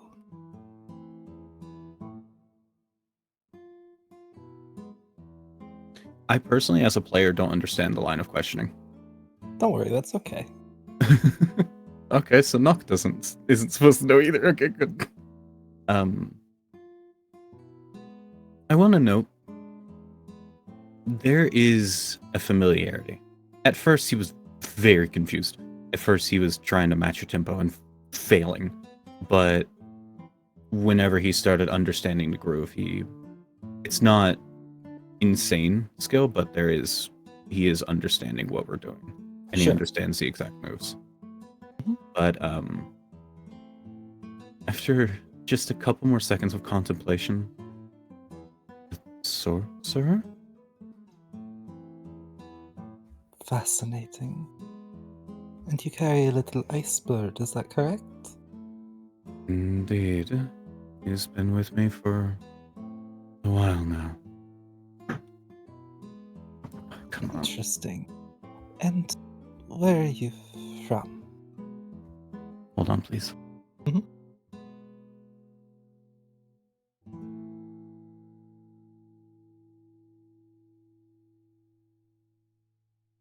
Quartz is having his time of his life in the corner, just tweeting. And you just see Varys just kind of like drawing, like having a stick in her hand, and then just kind of moving it around, and then Quartz is just hopping around trying to chase the stick. Oh, I sent you the dog picture, by the way. Yes, I got the dog picture. Dog. Insert dog. Insert dog. I almost threw Venipede, the Pokemon, on the screen. Totally not because of Ven's Pokemon game. Lottie is a zoo. A small thing, of IRL thing is about to happen, so I might go very quiet in a little bit, so I Okay. do Mhm. apologize. That's alright. But the answer he gives is, I currently live in Balaki, in the church. He is very, very suspicious. He's very curious as to what this line of questioning is. But are you from Valaki? Hold on, please.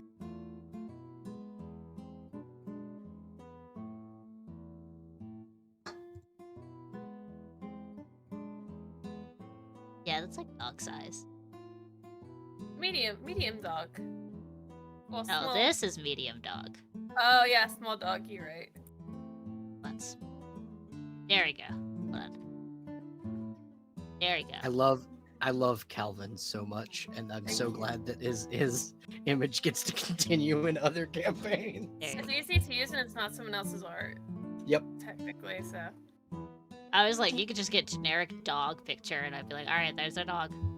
I have a real, like, a token I used previously where it's a real dog. Sorry about I that. have You get a rabbit. Alright. No, to answer the question. Could you repeat the question? I'm so sorry. But you're not from Valaki, are you?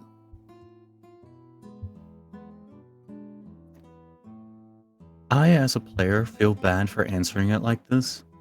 No, it's okay. But Nog is kind of a dick, so I don't see how that is your concern. Of course it's my concern if I find people hanging with the Vistani in the land of Barovia. I feel as though Mother would want to know.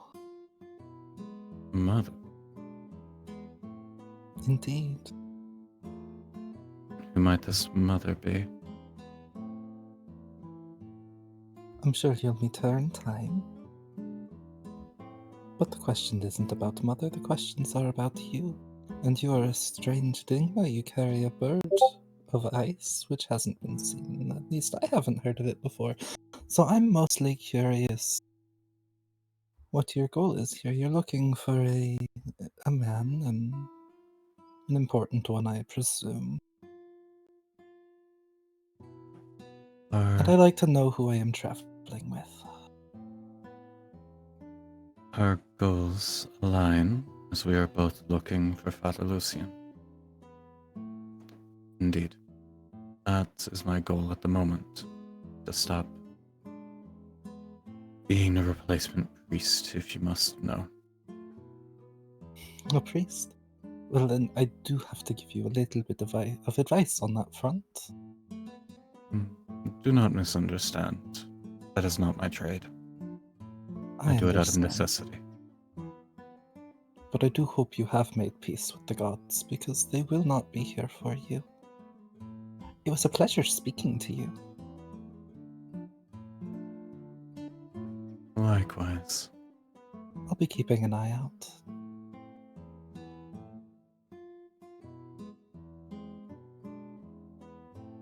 He doesn't She'll say anything in response. She'll smile and let you go with a twirl, and after a minute, she disappears around the corner. And for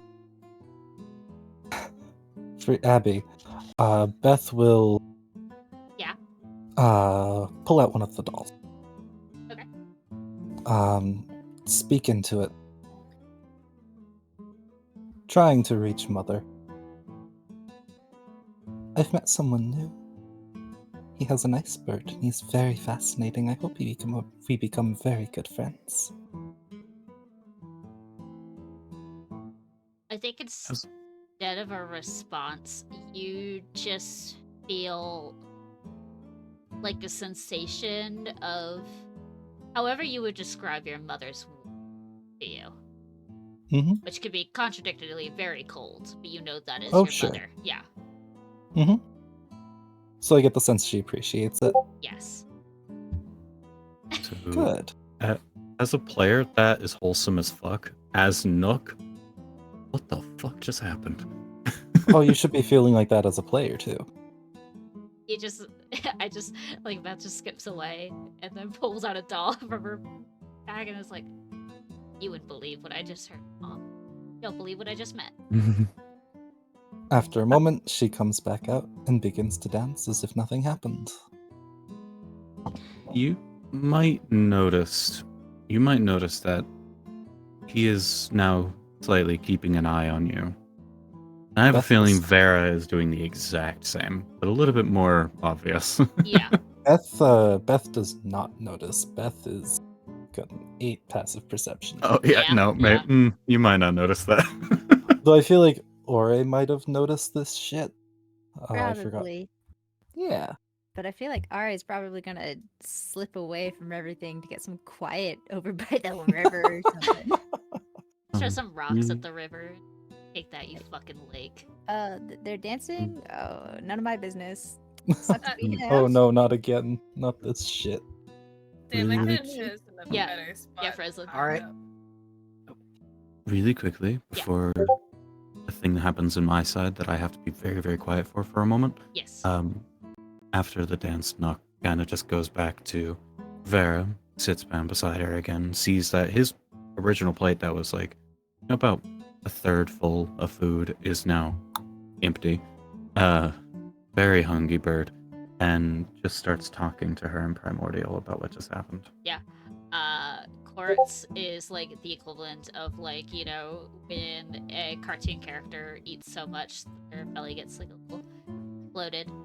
And he's just kinda He's just an orb. Yeah. Your bird's a little orb right now. that is now going into a sleep coma, a food coma. That is an actual thing that can happen to birds. Yeah. Specific types. Yeah. It's called torpor. He just ate so much, and now he's going to bed. Good night. Eepy time. And I know that for certain reasons. Yeah. I think Nook, noticing that Port's just passed the fuck out, he'll pick them up and put them, no pronouns yet, put them in the little pouch so that they can rest. I was like, what? I could just, we could be willy-nilly with Quartz's pronouns. Quartz is just everything and anything, but also nothing. You can say he, he'll respond. You can say Quartz she, she'll respond. You can say it'll respond. Quartz is me for real, for real. What can I say? You'll get along with Quartz. The bird. That doesn't help. It's fine. Carts? Yeah, I was just making sure Celeste was okay. She's Everything back. Yeah. Just a phone call from family. But, Yeah. eventually, you guys get summoned. Oh wait, did Ari wanted to do something at the lake?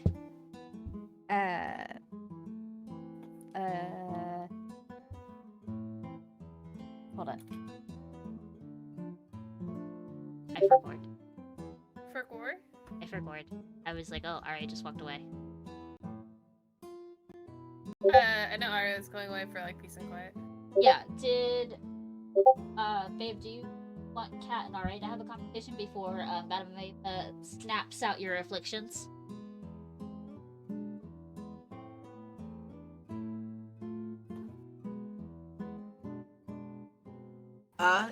Yeah, I would love to do that. And that's why Kat was like busy when Lottie was trying to ask about the ritual stuff. Because I know Yeah. that's a conversation that we have planned. Lana's like pulling out her shirt and then went, okay, well, I'm gonna go do my shit. I'll talk to you later, I guess. Cat has a high enough perception, I'm sure, to notice Ari slinking away into the darkness.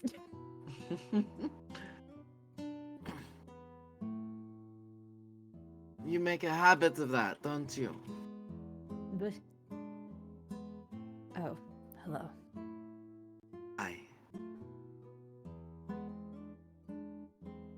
A habit of what exactly? Secluding yourself when you're inconvenienced.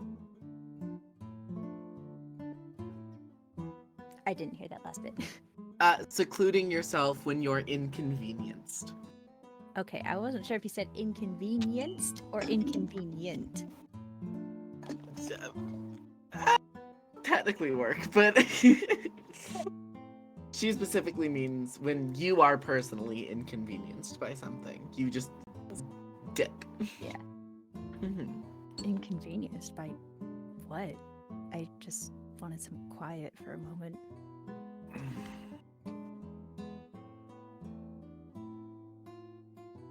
Did I do something to you, Ore?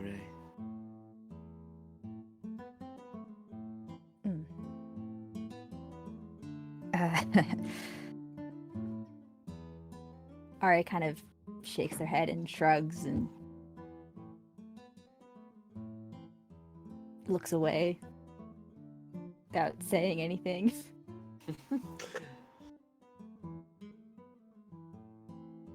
Clearly uncomfortable and unsure what to say. You can be honest. I'm not going to hex you. You may not.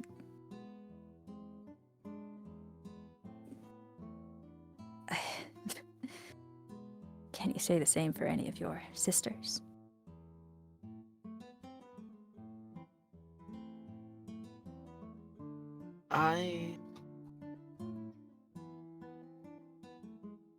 Witchcraft is a sisterhood, but I don't feel that kind of bond with them that the word suggests. Oh, come on. You've already made it abundantly clear how much you know of me. Just drop the pretense. I'm not trying to be pretentious, alright?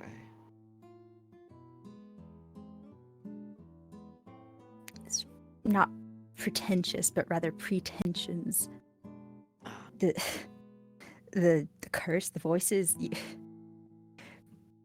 You clearly know a lot more than you are making public, and I don't know why you are Well- keeping my secrets.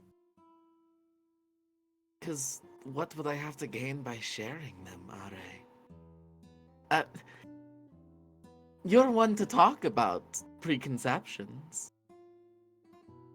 I have only ever tried to help all of you.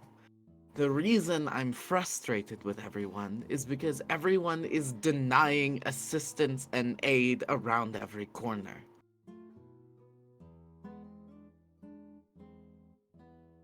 I'm a healer first, and a witch second.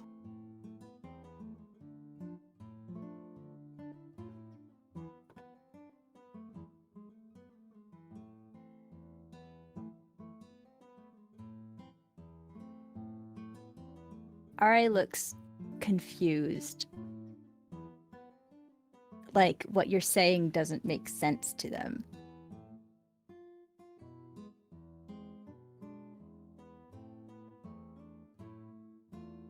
A healer and a witch. Yes? You should know I make it a point of avoiding people in general, especially witches and kindred, unless I'm hunting them down for the wrongs they wrought against those who did not deserve their fates to be twisted. You will find none from me. I cannot trust you at your word. So don't. Trust me by my actions. Your When have I actions- brought you harm, Are? Not harm per se, but you spoke with my sister's voice. How could you have done that without first hearing it? It was a threat. You have to know something. That's not something I'm in control of. That has nothing to do with my practice. That has nothing to do with... I...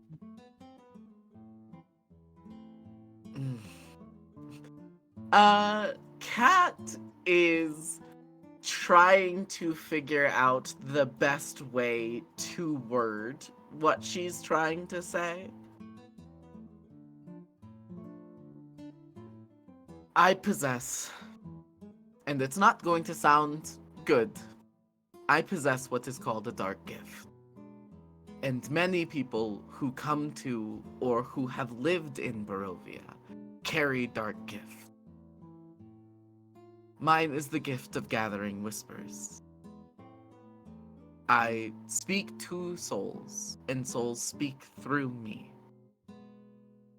So you have spoken with my sister. Then If she's here, I must have. then you must know. You Ari kind of deflates their anger, like leaves them, and instead they just kind of look up at you almost beseechingly. You have to know. Does That's she not live? what- Hey DM, Yeah. Me. am I aware of whether or not the person RA is describing is tangibly here in Barovia?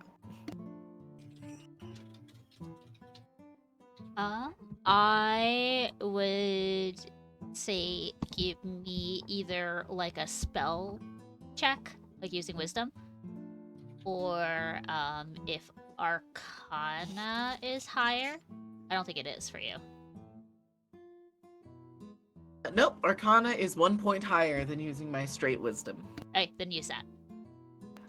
And preemptively, because I still have some, I will burn a knowledge of a past life on this.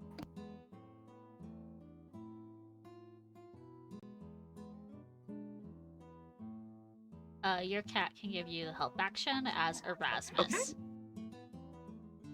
Wonderful. The D6 would have stayed a 4. I wouldn't have rolled another one. So that would have been a 19. And then what was the question you asked? Just based on what RA was going off of, do I feel the presence of the soul of the person RA is talking about? RA's sister, whoever that is. You for a moment, like, trying to gather your intuition, and you feel Percival, who has been mostly quiet and just observing, like, all of the fire and the light around, and all, like, these small kids who keep pointing at him, going, flying cat, can I pet your cat? Kind of situation that's been happening. Hops on, like, nuzzles against your shoulder, and then you see that his eyes transitioned from the green to, like, the ethereal light blue that Erasmus gives off of when he's just in a neutral state. And then you just hear a very, like, happy chirp that comes from Percival that equates to, like, you do feel that the soul is tangible, but not, like, because it is lost or gone. Not like a dead soul that's just Okay. Sure. So yeah, there's this weird moment where, like, Cat is very intently listening to, like, chirps and squeaks and meows coming from Percival. In that moment of silence, Arya probably would have continued on expressing their worries, like, she was always of weak constitution, so I've worried all this time. If she didn't die, then she easily could have sense, and I wouldn't have known. I don't know if she's all right. She lives. What? She lives.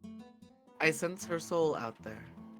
It is not disconnected. It's not as if she's dead and her soul lingers. Her soul is anchored. I can feel it somewhere. Anchored? She lives. Anchored to her body, bound to her. But how do you know? When I last saw her, she was... I don't know how I know. I just know. Like I said, it's my dark gift. I don't understand why I can do what I do. But I can sense souls, whether they are attached to something or not. Says the one who said I could not trust her at her word. Well, it's not. Well, in this case, you kind of do have to trust me at my word. I can't convey the sense back to you. But I sense her out there, and you can make of that information whatever you wish.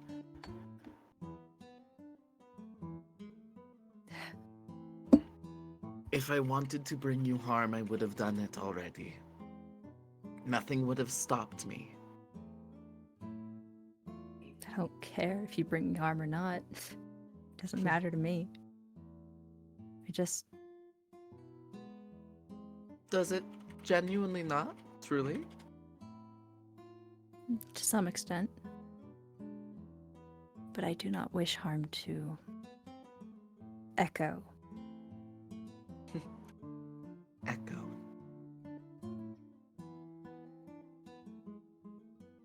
Well, then you have my word. If you are willing to take it. That if I am in an opportunity to do so, I will do what I can to ensure she doesn't come to harm. I am in a strange place with strange people, with strangers I cannot trust. And yet I have no choice but to accept your offer. To understand and deny my instincts. I appreciate it.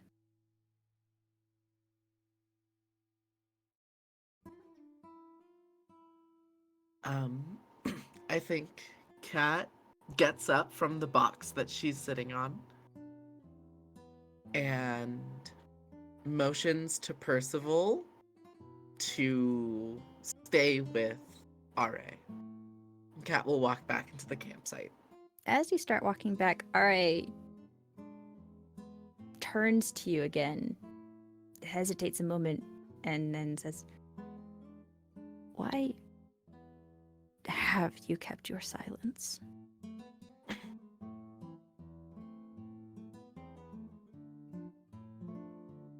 Most witches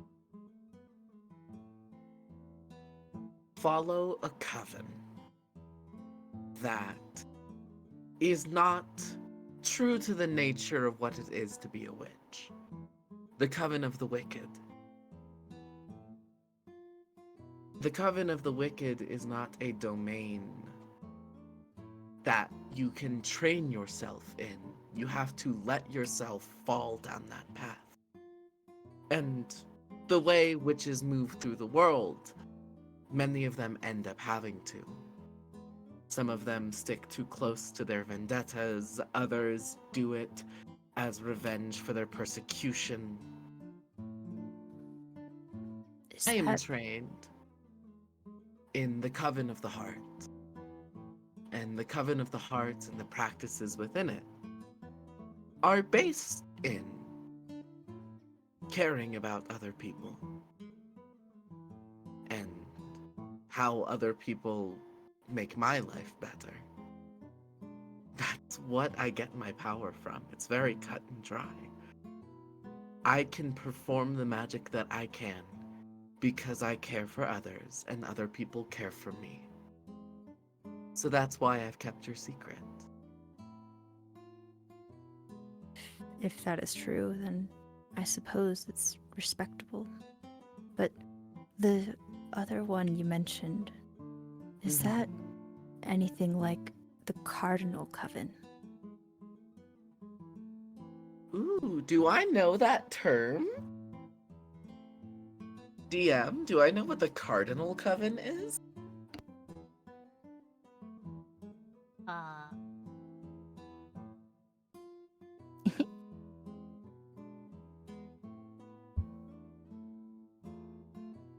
I had to think about which one was my cardinal. I have so many covens in my world, and I was like, which one's this one again?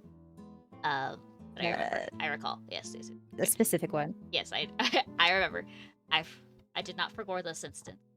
I will say for cat, I will say no. I sadly think I'm unfamiliar. Never mind. But if this helps, when a witch goes wicked, their magic warps. And wicked witches focus entirely on the spreading of curses and the bending of other people's wills. And if that sounds like your Cardinal Coven, then many of them are likely wicked. I do not know much about the Coven itself, so much as someone who belongs to it. But I have said enough. I've kept you too long. I truly don't mind, alright. But I will leave you to your solitude. Thank you. I was not expecting to be so cordial with a witch. I think as she starts walking away, in a very sassy and sing-songy tone, she just goes, "Preconceptions." She leaves. And she leaves Percival there with you. Kind of get a little away from Lottie as she walks by. Mm-hmm. The only other thing I'll say is that Ari would turn to the cat and be like, I don't suppose you know anything about the Cardinal Coven. Ooh. So theoretically, Oh, interesting. theoretically, As Ara like a is joke. asking Erasmus. Alright, saying this jokingly. Like, hey, it's just a cat. It's the Aw. witch's familiar. Can't know more than the witch, surely. Okay, hold on. Where's my Erasmus token? Also a reminder to you, Abby. Percival speaks Sylvan. And I am quite certain I do understand that. Yes. I would be scared if you didn't. Yeah. Oh, where did I put her? I think she's Lucky, and that's where Erasmus's token is. Give her Lucky.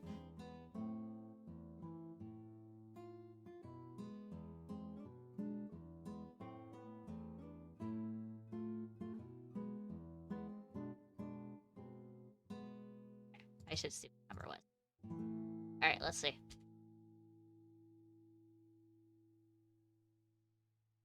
Damn on dice. Holy shit. Oh, damn. Hey, that's a nat 20 Abby just rolled.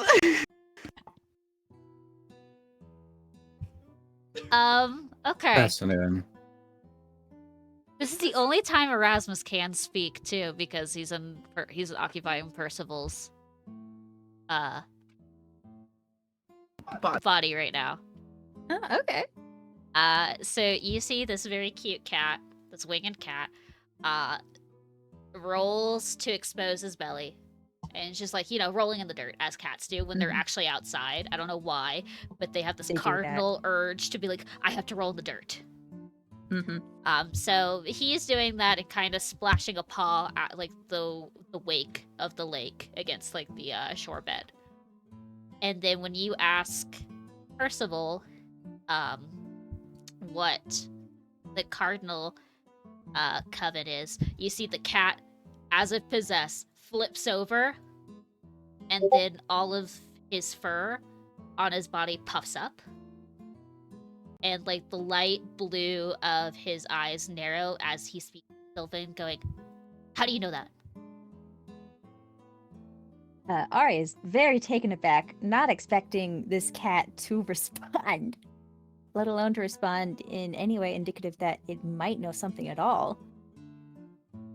So it takes Ari a second, but they respond, I have encountered someone who aligns himself with that organization. Do you know something? Tell me if you know something, please.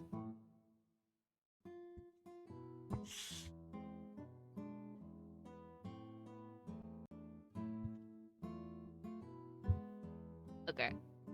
People are messaging me, and I'm like, uh-oh. Okay, yep.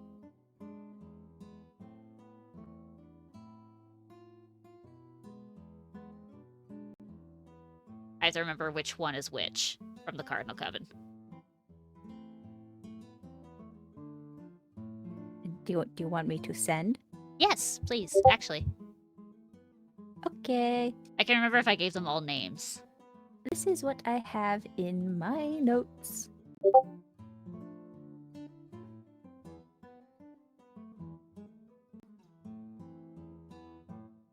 Okay, yes. Yes. Mhm. Oh, I made it. Okay. Mm-hmm. So, Percival goes, and he's like patting his paws on the dirt as like pouncing ahead, and he goes, "The one of the west. She's the one who lives in Berez." One in the west is in Berez? Yeah, it's like a rhyme, but no, I'm not joking you. The west one is in Berez. There was a north one. We don't know where she is. And what of the east? Do you know where that one is? He does the cat thing where he gets his back leg and starts scratching at the back of his ear and goes,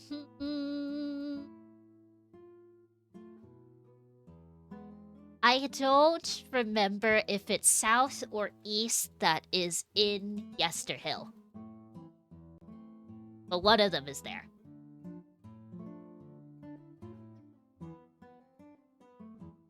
All right, ponders this information very seriously. North is missing. West is in Berez. East or south is in Yesterhill. The other one is unaccountable. Talking as a cat is very different. I couldn't talk I- before. I appreciate your efforts. That was invaluable information. Thank you. My mom actually knows much more. And who might that be? He says something that you cannot hear by own mortal words. Like, he is clearly saying something, and it's like redacted. Would you rephrase that? Her name is, and then it gets redacted again.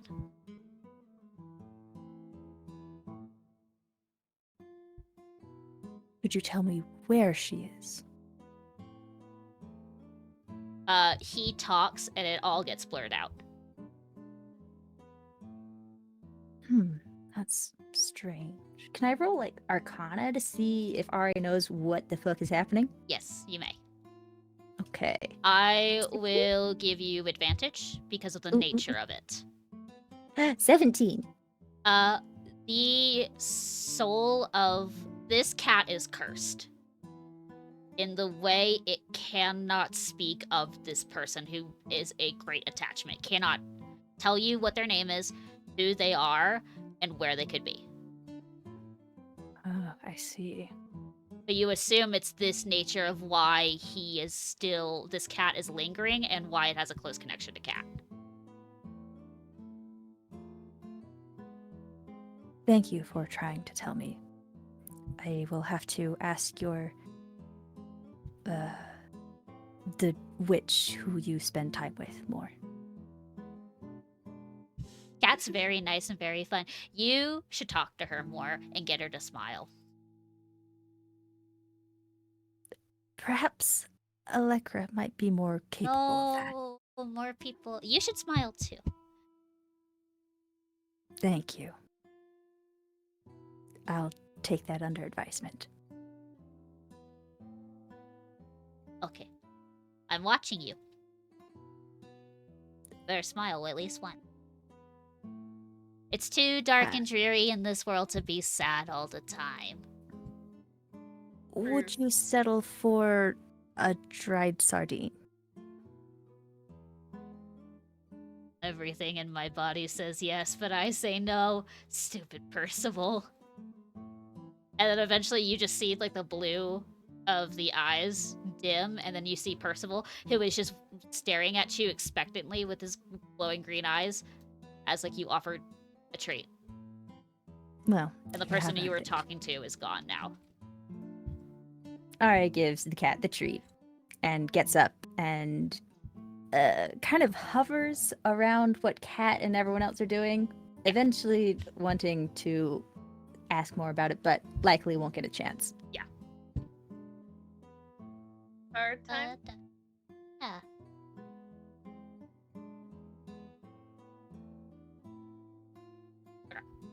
Thank you for letting me know. The person in my DMs. Okay, yeah. So eventually, as you guys are all meandering, dancing, eating, buying magic items, having serious talks, a cat rolling around in the dirt, the sounds And of a a dog. bag of Cheetos in the background, and a dog. They were ruffled. Ruffles, sorry.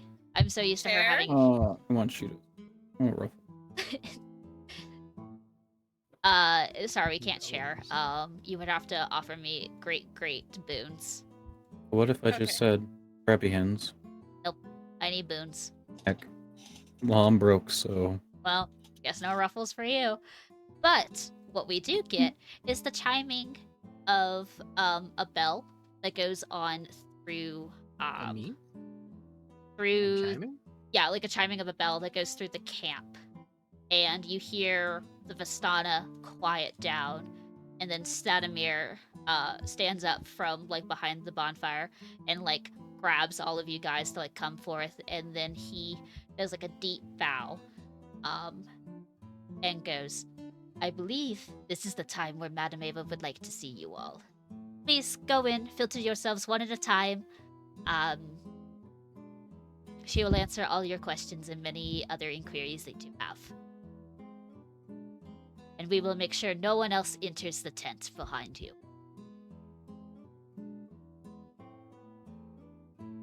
Allegra will kind of stand up and look to everyone else and go, I believe, who would like to go first?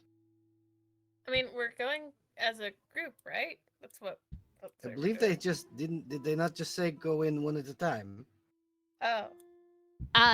He would replace like at like one at a time, like file in one at a time, Ah, okay. like go in a line, file in. Then yeah, Allegra will head in first. I'll follow after. Oh my god, look at all these exclamation points around knock. I just noticed. I've been Not sure drawing- why. I've been drawing little things. She's like, "Ha!" He is very alert, and now suddenly that carriage That is carriage. very alert. That Vardo is aware of, like, there's a bunch of kids going, "Oh, Madame Eva." But like as you guys are filing towards the tent, you see all like the silence of the camp goes through, and they're all watching you as like this is a great honor for someone to go into Madame Eva's tent in a large group. Usually it's like one at a time for like small little fortune tellings, but this is a large group, and a bird did moniker you all as heroes.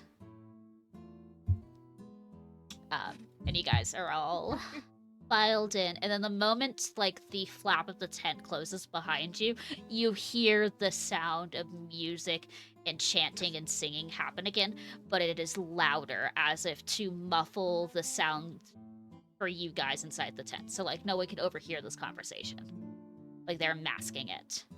And you do hear like footsteps of like other Vistana just like taking patrol or taking guard at the tent, just in case you guys pull something, and so no one else walks in after you. Yeah, Allegra, who has not really spent a lot of time around the Vistani, will like flash Katerina a look and kind of lean over and go, do you know if this is normal or not? When it comes specifically to Madame Eva, it's very normal. Okay. She Just is, even among the Vistani, even among other Brownie, other future seers, Madame Eva is a legend. I trust you at your word, so I will let you take the lead.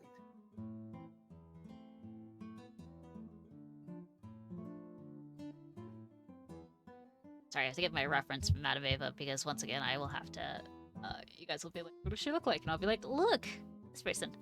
I like to imagine like I talk like what Allegra's like talking like leaning aside like from Lottie behind her to talk to Kat. And then you guys are filed in, and you are immediately met. There is magic flames that cast a reddish glow over the interior of this tent, revealing a low table covered in black velvet cloth. Glints of light seem to flash from a crystal ball on the table as a hunched figure peers into its depths. As the crone speaks, her voice crackles like dry weeds. "Oh, great! At last! You've all arrived." And you see at the desk is the raven, who is being politely scritched by the crone before you, and she lets out like a laughter that is both jovial and dry with age. This woman before you, which you all would know the moniker of as Madame Eva, is a very old and small woman who is like maybe like 4'10", 4'11", hunched over, bundled in blankets and tarps and vestiges that just bring a lot of warmth to her as it's the winter month, and also bring like a brightness to her kind of pale and old visage. She's got a very large, hat that kind of drapes down like a cape or a blanket somewhat, and like her eyes are like pinched closed from just age and like the laughter wrinkles. Yeah. And to sum it up, how I pictured my Madame Ava, she looks like Impa from Skyward Sword. And I will post a picture of that for a good reference. Small lady. I love her. I know. I love Impa. Mwah. But yeah, she's got bangles and trinkets that are decorated in her, some that are clearly from different eras of time, and just some of them just show like the tarnish of age and what have you. Everything on her is bright and colorful, despite the dimness and darkness that is the interior of this tent. But very similar to Allegra, when you walked into the Vardo, the tent is bigger inside than it is outside. And there's a lot of space, like occasional extra beds or tarps that are laid out for other people who want to visit. She has shelves worth of teas and different incenses, jars of just a menagerie of different spices, honeys, and like elixirs that you would assume that she would use for some kind of crafting of sorts. And she looks at you, and there are, oh gosh, how many are you guys? What? Oh, I just counted. 9? 9? There are 9 pillows around you. One for each person to sit in. Or like sit down on. Sit next to Ismark. Yeah. It will be pitched in between the siblings. Oh, I don't want to separate them though. I'll just be on Ismark's other side. Okay. I had a You go ahead, Fro. I had an image in my head of somehow you miscounting one extra pillow and just where it's just kind of like hopping on it and just fucking slumping down. Yeah, no, I Just can see. being a little If beanie bag. I was like, if I discounted, which I probably did, I just trusted Lynx blindly. No, there's 9. Okay. I was like, Lynx said a number and I was like, count yes. to 10. I don't know. I started counting and you're like 9. I was like, all right, she counted for me. I don't have to question it. It's because I can count fast. Oh, thank you. I was like, oh, there's Ismark, there's Irina, there's Vera. I just looked at the tokens. You were There's a trying to do it the dog. hard way. I was. You were doing long division. I used a calculator. Thank you. Oh, you want to say something?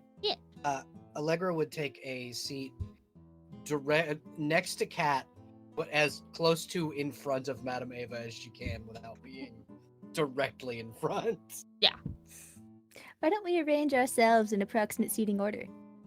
Let me clear out the exclamation points so we can do that. Yeah, if you want to do it all in the tent? Yeah, sure. I'll take an edge seat. Oh shoot, I forget, I can't control you guys on that screen. I have to go on my actual DM screen. Every so we time got this, and we got this, and we got every that. time Kat and Lottie Allegra would share be the same space, I'm like, damn. Dead What if in they the held hands? center. Does Beth want to be next to Kat? In between Kat and Lottie? Beth is standing next to Kat and Lottie. They're standing. Knock. Quartz. Quartz can have her seat. Oh, okay. Quartz has left you and Pretty, occupied that seat. pretty sure Quartz is still passed the It's fuck probably. out in The his pup- pouch. The puppy takes the seat. Puppy. Puppy. Oh my god, there's too many people. Oh my god, why did I do this to myself? Why did I let you collect? Why is it a Pokemon game of gotta catch all the NPCs? I said do it. See, there's gonna be another one as soon as I say my familiar. Don't worry. This Strahd, as I keep telling you guys, is very strong, so I want you to gotta catch 'em all. The Strahd is very Strahd. I am attached to at least one of these NPCs. I'm not least going one. anywhere. At least one. At Mhm. least one. Couldn't tell. Possibly more. Oh, actually, I feel like this should be. Hold on. Let me move you knock. This feels more appropriate. The besties who haven't talked should sit next to each other. Yeah. There you go. There we go. Alright, okay. I love how I'm the only one outside of the tent. Okay, there you go. Thank you. Alright, are we kids happy? You're not the Yes. only one anymore. No, I am. We're on a grid surface. Okay, you're lucky you got to go back there. I was like, oh my god, I'm gonna have to. It's just holding Alt. You just hold Alt while you move, and you can. Yeah, I know, Not snap. but the others Yeah. don't, so I'm doing it for you guys. Okay. You're all in a menagerie of a semicircle around Madame Ava in this large table with the I said a black velvet cloth because that's what it says in Strahd. It's actually it's like Wouldn't a quilt make more sense? yeah, I would say it's more of like a knitted quilt. That is kind of almost textured like it's like a marble flooring. And you'll see when I put you guys to the like the little card reading tapestry. Just say goodbye to your semicircle. Aw. Bye, Bye, semicircle. Snort. He's here. You're I all mean here. semicircle. You're all here. And it's okay. That is a Persian rug pattern. Yeah. Mm-hmm. Beautiful. But Really equipped. nice dagger. Yeah, that is a very nice dagger. Yeah. Oh, might Reminds- be another reminds me of- honeycomb dagger. Reminds me of the dragon bone weapons from Skyrim. Oh yeah. Can I look at the dagger? Yes, you can look at the dagger. To me, it seems. I would like more an insect on the. bronze. I would like an insight check on the dagger. Okay, you may insight check the dagger. Everyone can look at the dagger and go, ooh, ah. Imagine the raven is also on the table, is being scritched, and she looks down at the raven, Madame Ava, and goes, Birds, you're free to go. Thank you for bringing, and she gestures to you, Nock Right. and Vera, to me, and bringing the others together. Tell your uncle I said hello. And you just hear Bird go, hello.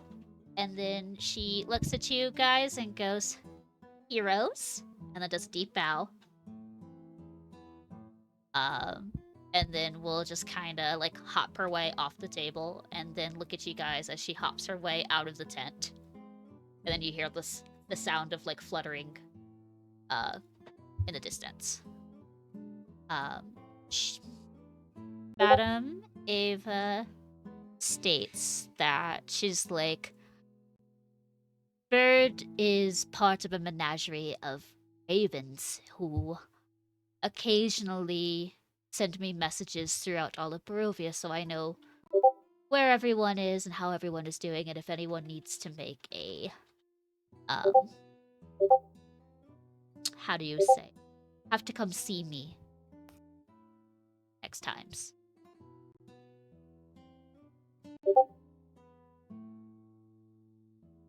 Hmm.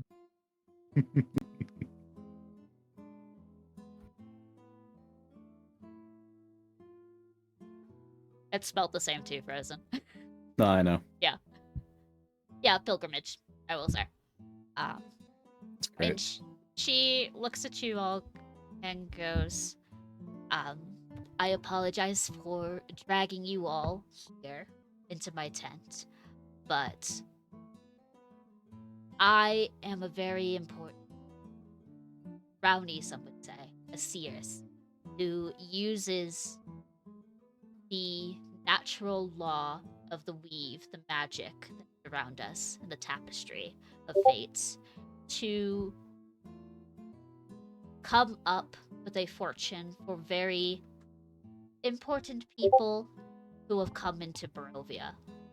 She turns towards Lottie, and then like looks over at Lottie, and then looks over at Ra, and be like, It's a bit odd that the fates have decided to bring 2 outsiders this time, and everyone who lives here makes an interesting tale for what.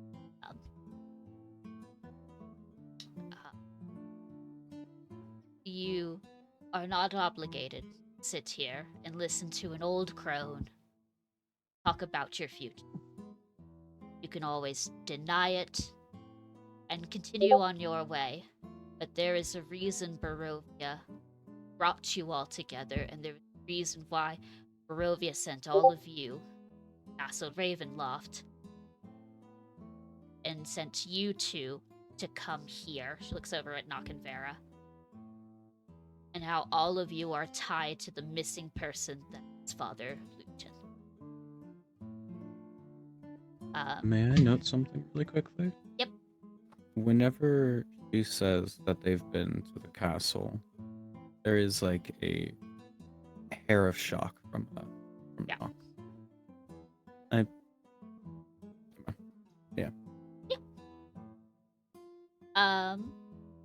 She grabs a deck of cards that are conveniently onto the side and starts to shuffle them, take them apart into these like sets, and then shuffles them back together.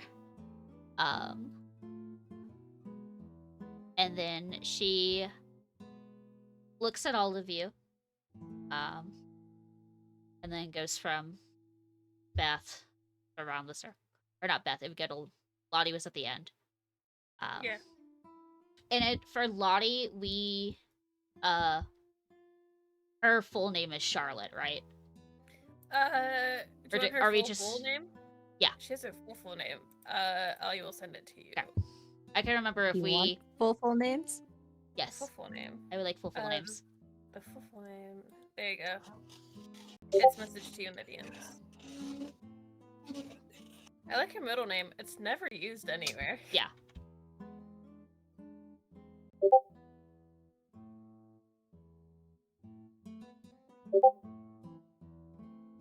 Yeah, I know, baby. Thank you. Beth is just Beth. Beth. Surname? Just Beth. Just Beth. Beth has like, I think Elizabeth Porcelain is a title. Yeah. She doesn't properly have a name. Yeah. For various reasons. And then Allegra de la Mont. Yeah. Okay. I couldn't remember if the T was silent or not.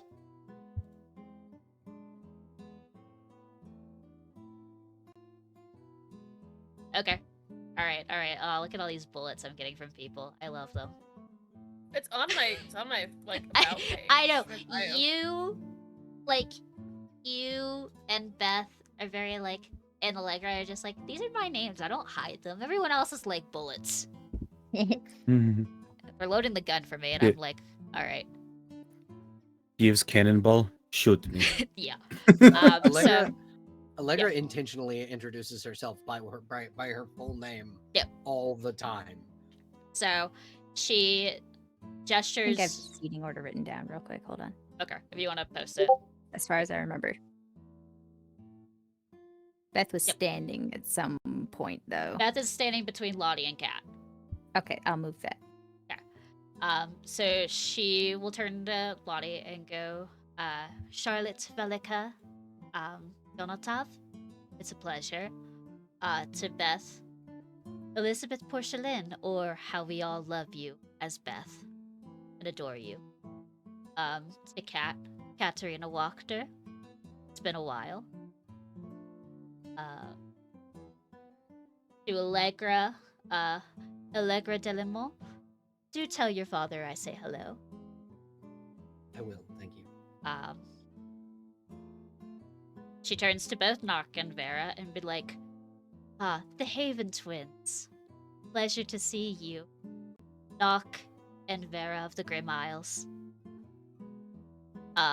He immediately puts his it immediately grabs his attention. And you see That's that all you guys can. okay. And then when she is saying this, she is saying a warmth of like as like a welcome home. Like thank you for coming home, but she's introducing you guys. There is no malicious intent. Everyone, even Beth, with a passive insight of 8, just would just know that she is being very warm and polite as introducing you guys. She turns towards Ismark and Irina and be like, ironic that the twins sit next to each other. Ismark and Irina Kolian and Kolyanovich. Pleasure. And then she turns to Ra. Mm-hmm. Oh, this is the only one I don't memorize. I have to look at your DMs. Hey, maybe don't. Don't? Okay. Ari looks extremely nervous, being the last in the Yeah. line of everyone getting full named by Yeah. this mother figure. And then she turns towards you and then goes, and it's been an honor, Virio Arden Volante? Volante. Lante. Or Are, as we all know and love. Mm-hmm. I am maxing out stress again. It's okay. All the way. Yeah. If I know. could go over max stress, I would. Are you just hitting your threshold of max stress? Is that what you want? Yeah. Okay, you dissociate. Great. You stiffen into a point where you start to dissociating about what is happening to you. In combat, this would be paralysis. Out of combat, it's a dissociative episode. I really need to take calm emotions. Yes, you do.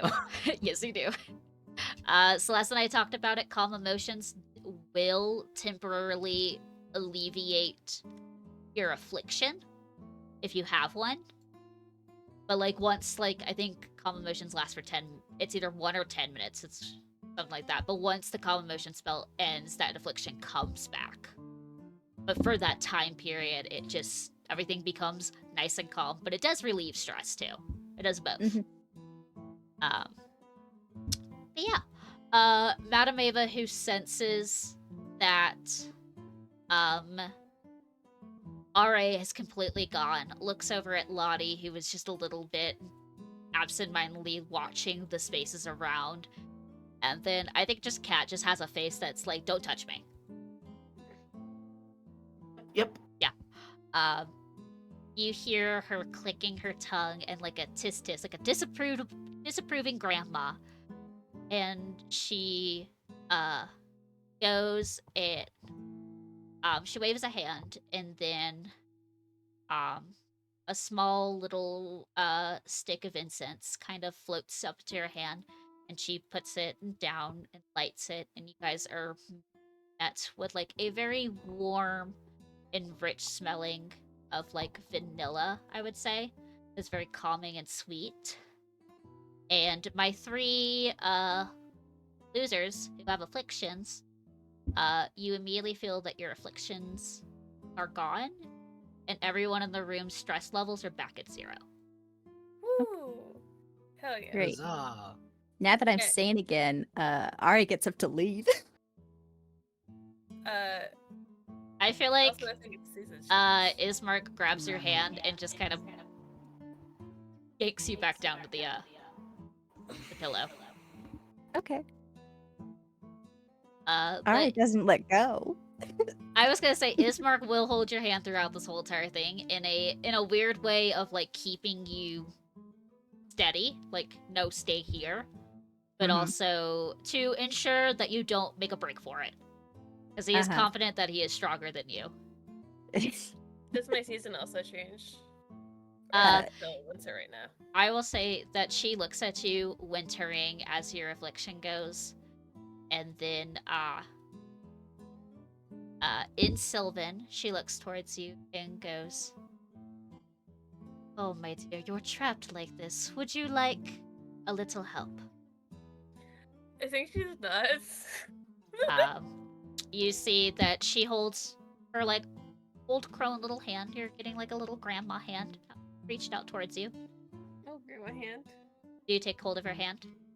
I get up. You don't have to get up. It's like you just reach over. Yeah, I'll take her. Like it's okay. Like it's a handshake.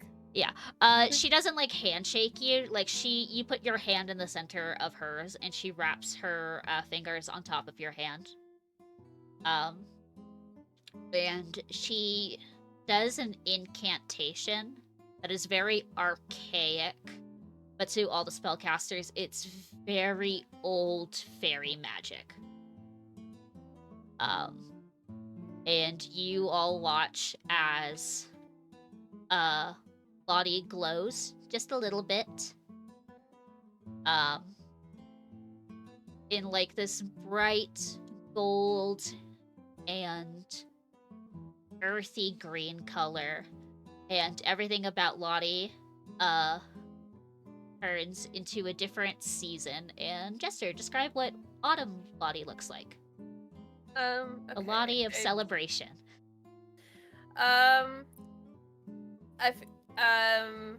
Looks very. I posted an image, a screenshot, I think, a hot minute ago.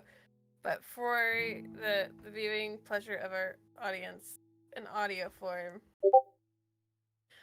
has a bit. Her like winter skin was like a little paler, but her skin gets like some life back to it.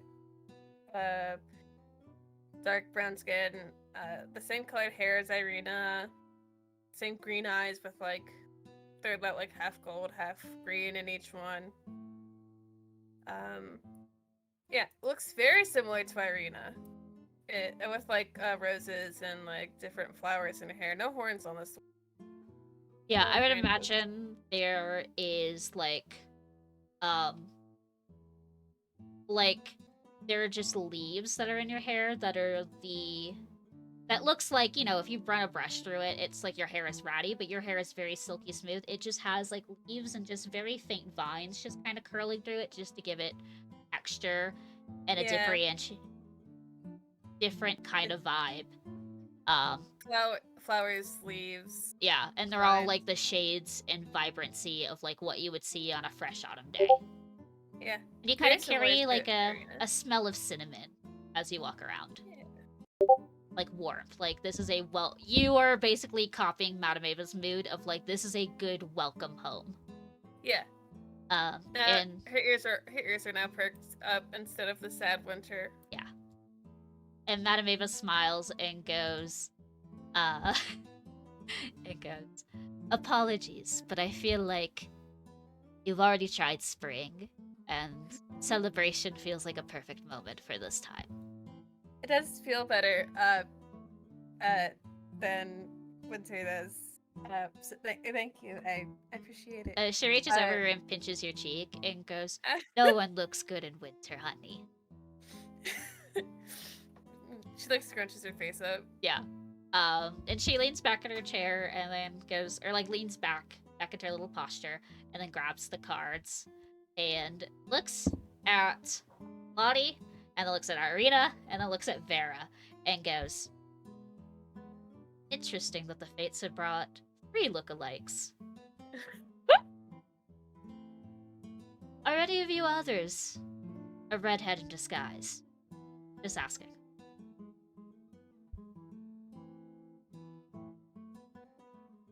Oh, okay. No. It's just quizzically looking at Vera. Like as in keeping something from me. Just that look of questioning. Vera just looks, gives you the sign of like this lady is cuckoo. But she just kind of shrugs her shoulders. And yeah. Allegra would chuckle at any of you redheads in disguise and just go, some people have said purple is a shade of red, and she'll like and just kind of smile to try and lighten the mood. Yeah, and you get a chortle from Madame Ava. It's very old, like, and a very drawn out laugh.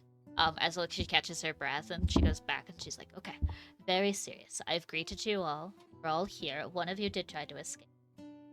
Some people are afraid of the fates, and some people are not ready for them. But if you are all okay, may I do a proper reading that bird brought you? Ara is distinctly not okay, but does not object. Open your mouth, Ismark will slap a hand over it. No. No. Ara is staring down at their own lap, still Aw. like, verging on dissociation. Hey, speaking of, what's the big stress? Monstrous you just is got rid of your 1d6. stress. I will say A D6. Yeah, it's a d6 plus 4. I will omit the +4 because Ismark is holding Ara's hand. So just what is it? Just major stress. So 1d6. Mhm. Would 6! Great. the incense still linger in the air? I would say yes. So this stress will hit you when you leave the tent. Oh, great. You don't have it now. You Okay. are kind of forced to be somewhat calm in this motion. Okay. I'll make You're a just- note. Take 6 stress. You're just when you leave rolling. You're just rolling for delayed trauma. it. Yeah. Allegra will just kind of go, is there any way I could buy some of those incense off of you? She smiles and kind of looks at the menagerie of the and thing. When we leave, I will hand you 2 sticks. I think you'll need it. Yes, thank you. Yeah. Okay. I gotta change my music now. Allegra just desperately going, self-care, people, self-care. Look, I'm just chilling now. I'm just hanging out. Okay. If you're talking, we can't hear you. Huh? Creepy. Oh.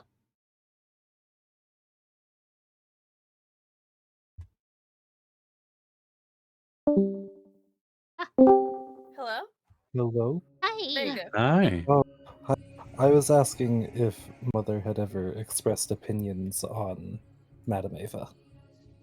Mother would speak in high regard as a means of like, this is a very powerful person. Like, your mother would not fuck with this woman. Okay. I think that makes Beth afraid more than anything. Yeah. But it's in Okay. a way of your mother looks at her with, like I said, with high regard of like, this is a very powerful being. She's never gone to get a reading, but Baba has. Your mother's kind of stuck in the land of Berez or around you. But like, she's never personally visited Madame Ava, but from what Baba has always talked about her and how she refers to her, they treat her with great respect. But your mother also goes like, this is a person I won't mess with. So respect, but not necessarily liking? I would say yes. Baba Okay. adores her. Your mother is a little bit afraid of her. Okay. So Beth is on edge. Yes. Card reading. Okay. Madame Ava's voice is a low hiss as she speaks, her silhouette dancing in the flickering candlelight.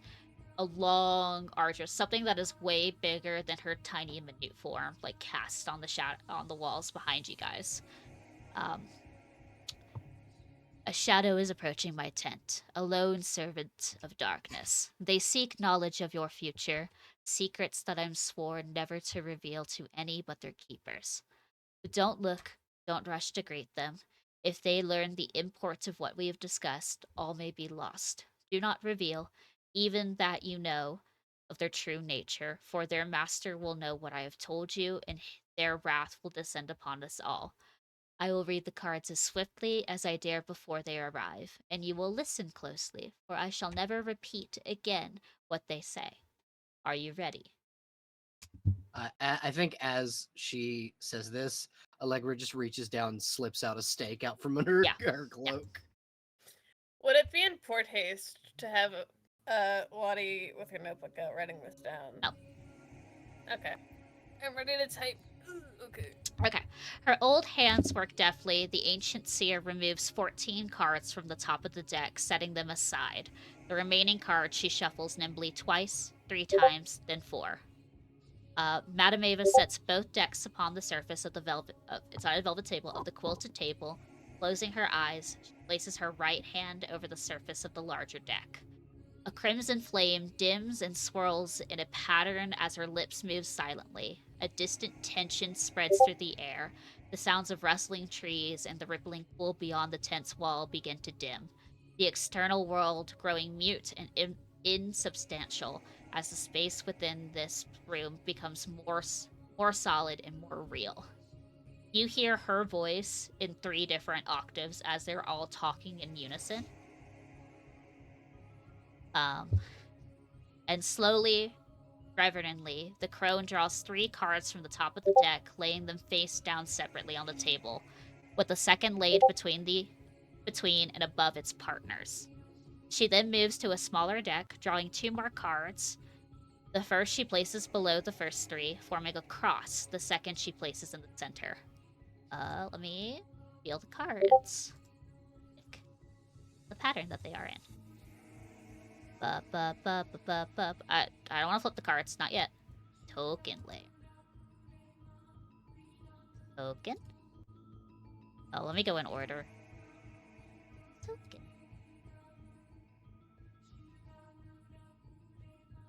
And then token. There's our cross. Yes? Can I note something very, Yeah. very off topic? Yeah. It's so lovely playing in 2 games of Curse of Strahd because I recognize certain things. Hee. That's all I'm gonna say. The lights of the candles sway like silhouettes, leaning in towards the cards like anxious little watchers. Yet the air in the tent becomes perfectly still. No light intrudes through the seams in the tent's walls. No voice rings out in silence. Shadows and mists swirl at the boundaries of the tent, where darkness of the deepest nights dwell. But here, at its center, light yet reigns. The crone moves her hand to the leftmost card, the first. She closes her eyes and tilts her head as if listening to an unspoken word. The archaic fey nature and like draconic nature. I would say it's both draconic and fey intermingling together. Light swirls and then shifts, their colors changing to a deep, piercing blue. This card tells of a history. Knowledge of the ancient will help you better understand your enemy. She flips the card. I have to go to my other notes.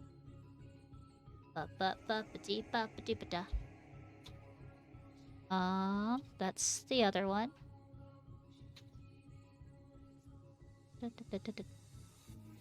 The cerulean light dances across its surface, revealing an illustration of a humble, portly man carrying a keg of rich elixir. I love going through all my cards and flipping them over. Woo!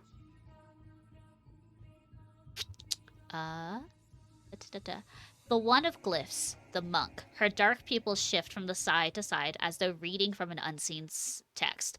What I can feel is a force that holds this object tightly, one hidden by brilliant daylight and smothered by dusk. A place once holy is where you will find it.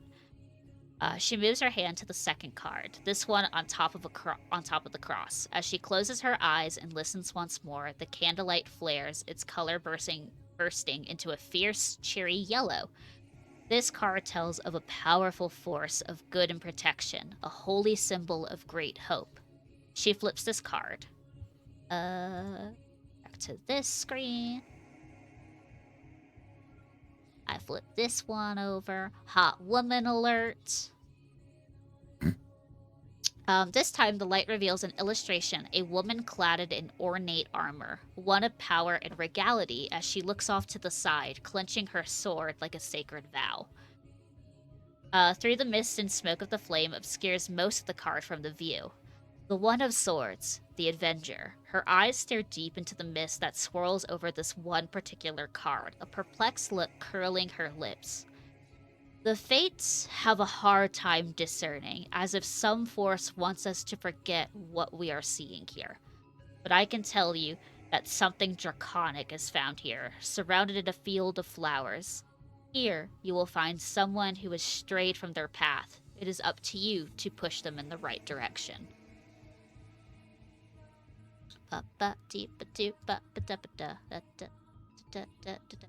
Flips the next card. Next card is flip.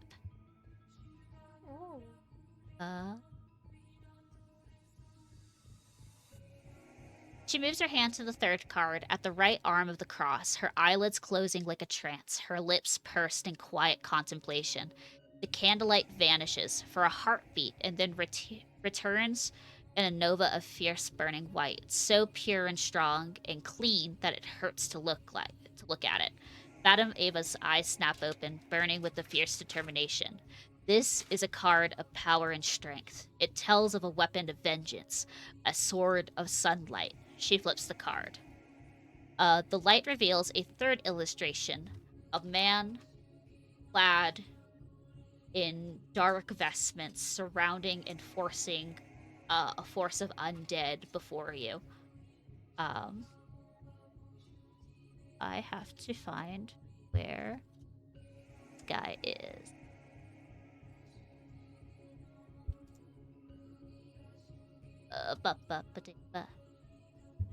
It in my notes.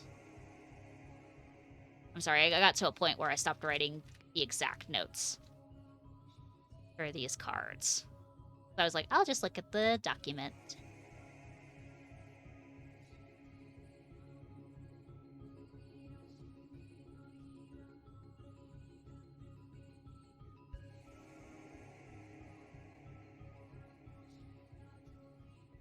Take your time. This is giving me plenty of time to write down exactly everything that is being said. Yeah. I'm just vibing to the music, honestly.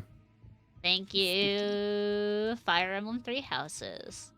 Not sponsored. I wish I could be. I'm taking cliff notes of this, and after this reading, I'll probably have to head off. Yes. We see a look of recollection perks on her face, and she quizzically finds it interesting. As she says, a woman hangs above a roaring fire, one that is very similar to three of you who stand before me. Find her, and you will find this treasure.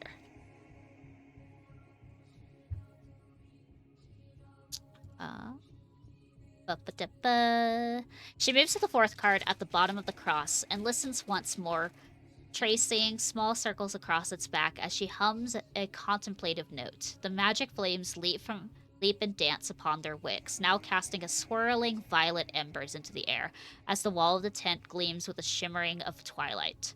This card sheds light on one who will help you greatly in the battle of darkness. She flips the card. I drew a red dot on the card. Yay. Alright, and then I have to pull my notes because I wrote exactly. This is you guys see a woman that is on a horse, bounded, like with a lantern out. Imagine the differentiation of the card. But she's holding a lantern looking out into the darkness on a horse with a small bundle near her as they're riding off, is what you can assume. This is my baby. Your baby. My baby. My favorite. Is this the ally card? Yeah, this is the ally card. Thank you. The horseman. Or horsewoman in this case. Horse. It's the horse. You guys, I am sorry. I have done everything against you. I said fuck you guys. You have a horse as your ally. You're welcome. Ah, man. No, I'm not doing that. Madame Ava clears her throat. And she says, look for a woman whose talent exceeds all of those who lived in this domain. She is guarding a child, someone of honorable lineage. These two will help you in your journey as both Beauty and the Beast. You will find her in between two towns deep within the mountains. And she looks over towards you, Allegra, and then both at Beth and Kat, and go, somewhere in between your two homes. That's all I will say.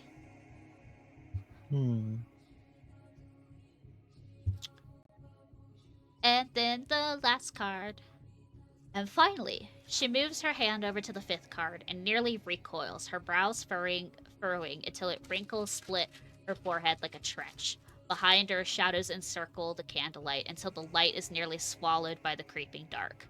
When next she speaks, Madame Ava's rasping voice is scarce but a whisper. Your enemy, the creature of darkness, whose powers are beyond mortality.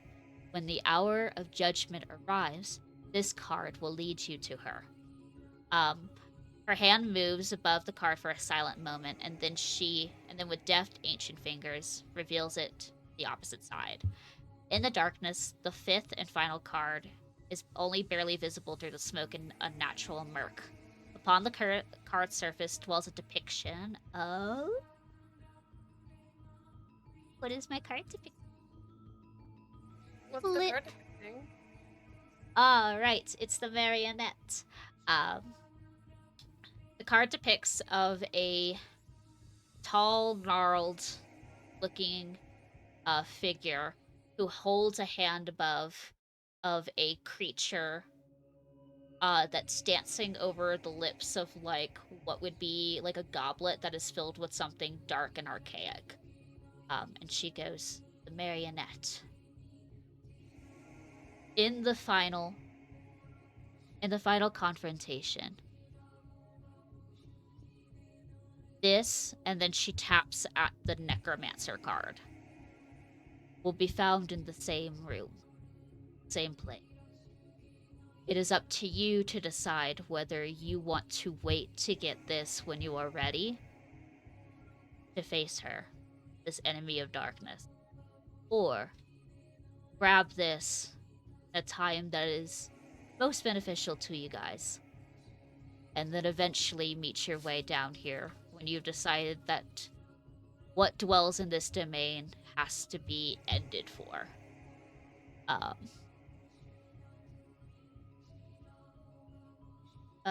As the last syllable passes her lips, the woman, Madame Ava, kind of freezes in place, and then rocks back in like a motion as if like it's not possession, but like as if no, it's possession. I'm being a liar. It was like as if the fates around her were possessing her as she was speaking this, and you see that the light in the room glows like a bright crimson glow for a hot minute, and then the room becomes dark again for like 2 or 3 minutes, and then you hear the sound of the outside world return, the voices of the Vistani, the crackling of the bonfire, the whisper of the wind, the lapping waves of the shore of the pool, and light gray insubstantial filters in once more through the canvas walls of the tent. And you feel yourselves breathe for the first time since the reading began. Beyond the tent's wall, you think you can even hear the sounds of footsteps approaching. Madame Maven does nothing and just looks at you all and raises a hand and goes, don't worry. My people are very good at the job. Yeah, I think reflexively because of the kind of how the reading went, and the like minute or two it was just straight dark. As soon as the light comes back, Allegra is casting Divine Sense. Okay. Okay. So this insinuates something. Lottie, Yeah. Allegra, RA, and Nock can all roll a perception check. That was not correct. That is performance. That's perception. I And can you know what? say that. I'm gonna burn an inspiration real quick. Okay. I guess you Wait. could say you did a performance check. Cackle, cackle. Sorry. Roll credit. You know, I get one almost every time for reading my notes. So one more. 17. Okay, I'm gonna send you a picture, both of you. Hell yeah. Oh, Actually, this picture. yes. And fuck. Allegra, you roll one more time because you have advantage. I just roll straight flat. Yes, you roll flat. Everyone else rolls flat except Allegra. Okay. Is think I that because of the remember what divine this sense? was. Is that why? Yes, it's because of the divine sense. Fantastic. Oops, I got a 23. Oh my god. Okay. All right. I gotta find the art. Where did I put it? Who is it? While you're doing that, are we doing individual readings this session or next? I could session? do next session if need be, if want to. Next would be Yes, easier. because I know it's late for our Eastern Standard folks, and I'm sorry. It's okay. That's You're okay. fine. I mean, maybe we could do them first. Okay. I don't have time tonight for that. Nah. Oh, I thought you meant like first thing in the next session. Yeah, that's what I assumed too. Oh, well, I mean, we could do that too. But for now, Do everyone else now. what are we looking? No. For season.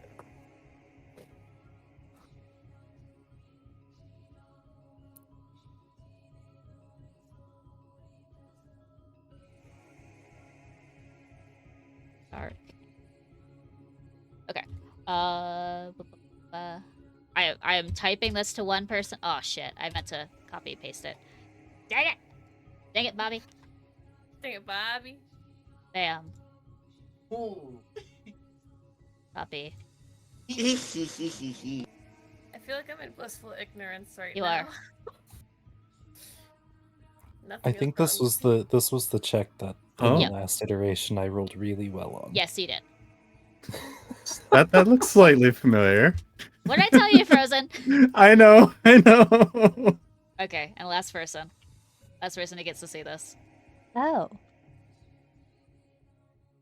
Hey, can I take more stress? Yes, you may. Do I recognize that? Or at least the genre of it? Abby's deciding if you do. Okay. It's gonna be a very hard DC. If you want to roll for it. Okay. Alright, what do I roll? It will be history. Ooh, not my strong suit. 10. You because of what it is, you have advantage because you being a ranger. What is your favorite Very enemy, Okay, alright. Faye. baby? 19. Okay.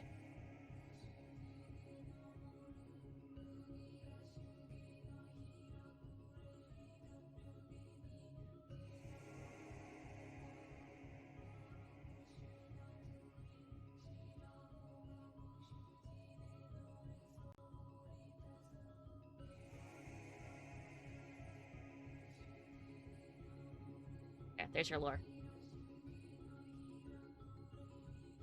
There's your lore. Said like you're throwing It's it. not bad. Still, you're still gonna take stress. Okay, I was just saying it's not bad. But still unsettling. Yes, I will allow you to take stress for it being unsettling. If anyone else who saw the depiction wants to take stress, you may. I'm sorry for both Beth and Luck. Why? I'm fine. Yeah, I'm you don't know. normal. I mean, Creepy by proxy knows what it is because of last time. What does anyone else know? I'm just chilling, dog. You're just chilling like a villain. I think I think this justifies a D4, perhaps. Unsettling Two. D4.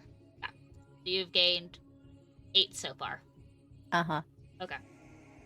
Yeah, you hear the sounds of Madame, like the Vistani outside, and Madame Ava, like lets you guys look at the cards for a little bit, and stare at each one of you and go, The Fates have a way of foretelling of your journey through your time of birth. And you all can choose venture and make name of yourselves in a different way. But I will tell you, straying from the Fates is never a. And even if you do stray somewhere, somehow, Fates will find you again.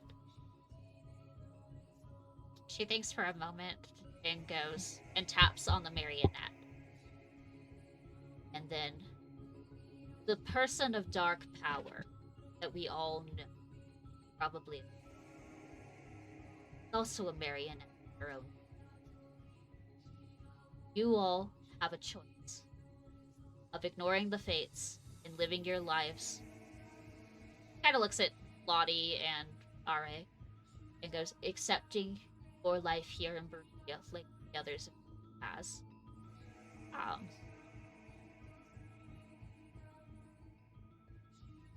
Defeat the tyrant of and leave. Make a name, make a claim of yourselves. Go on your merry way. In a way that could escape you from this, bring you to maybe bring. Or, as the Fates and the Fae love, you could try to flip the strings. Dark Lord. Thank you, Brioche. Flip the strings from them and free them from their bindings. In lieu of bringing some kind of peace into this.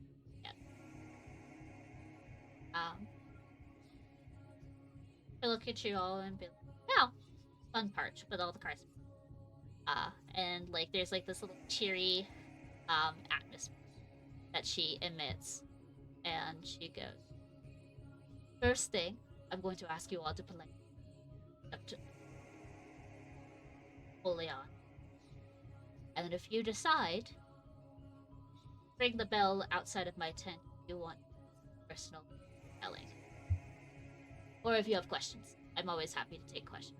There is something pertinent."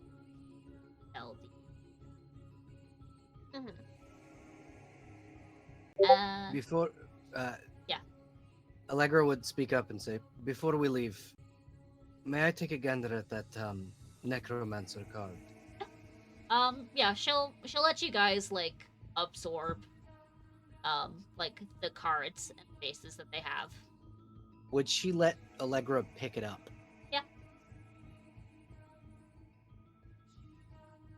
And she'll just kind of stare at it for a minute and then think about her sister and then look back at the card and then set it down and then just kind of walk out. Okay. And then you're all lovingly kicked out of the tent, except our emotional support is Mark and our emotional support Irina. Someone's gonna have to separate Ari from Ismark's emotional support if like he doesn't shove her away. Cat will actually come over and extend a hand. Ari looks up and then just takes it. Cat visibly smiles. She's visibly happy that you took her hand. Come on. Hey, that's my hand to hold. What the fuck? Cat has 2 fucking hands, bitch. Okay, but you're not holding my hand.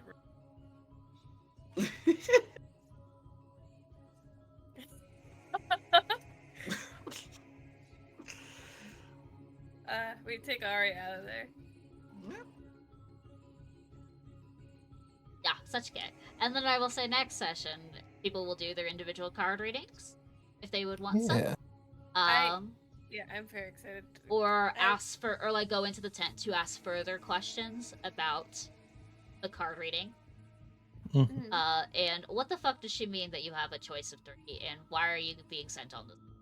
beyond her whimsical ways of like, no, this is what the fates told me. I will.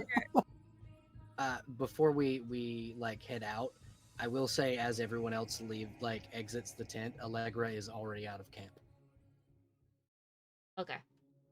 Allegra Well- hoofs it. Damn. Yeah, if no one Like- restrains Ra,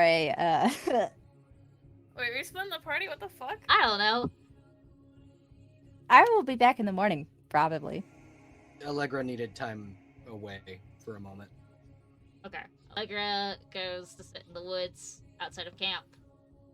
Is Ra Ari is essentially doing the same. is Ari turning into a bird and fucking off? Yeah, Yep, okay. yeah. Alright. After they get into the forest, though. Alright. I will Yeah. write in my notes 2 people have fucked off. And then, I believe while that's happening, there's a familiar summoning that's Yep. occurring if Cat still. Which Cat will help you with. Yeah, and you're not just gonna ignore me to go talk to Alright, huh?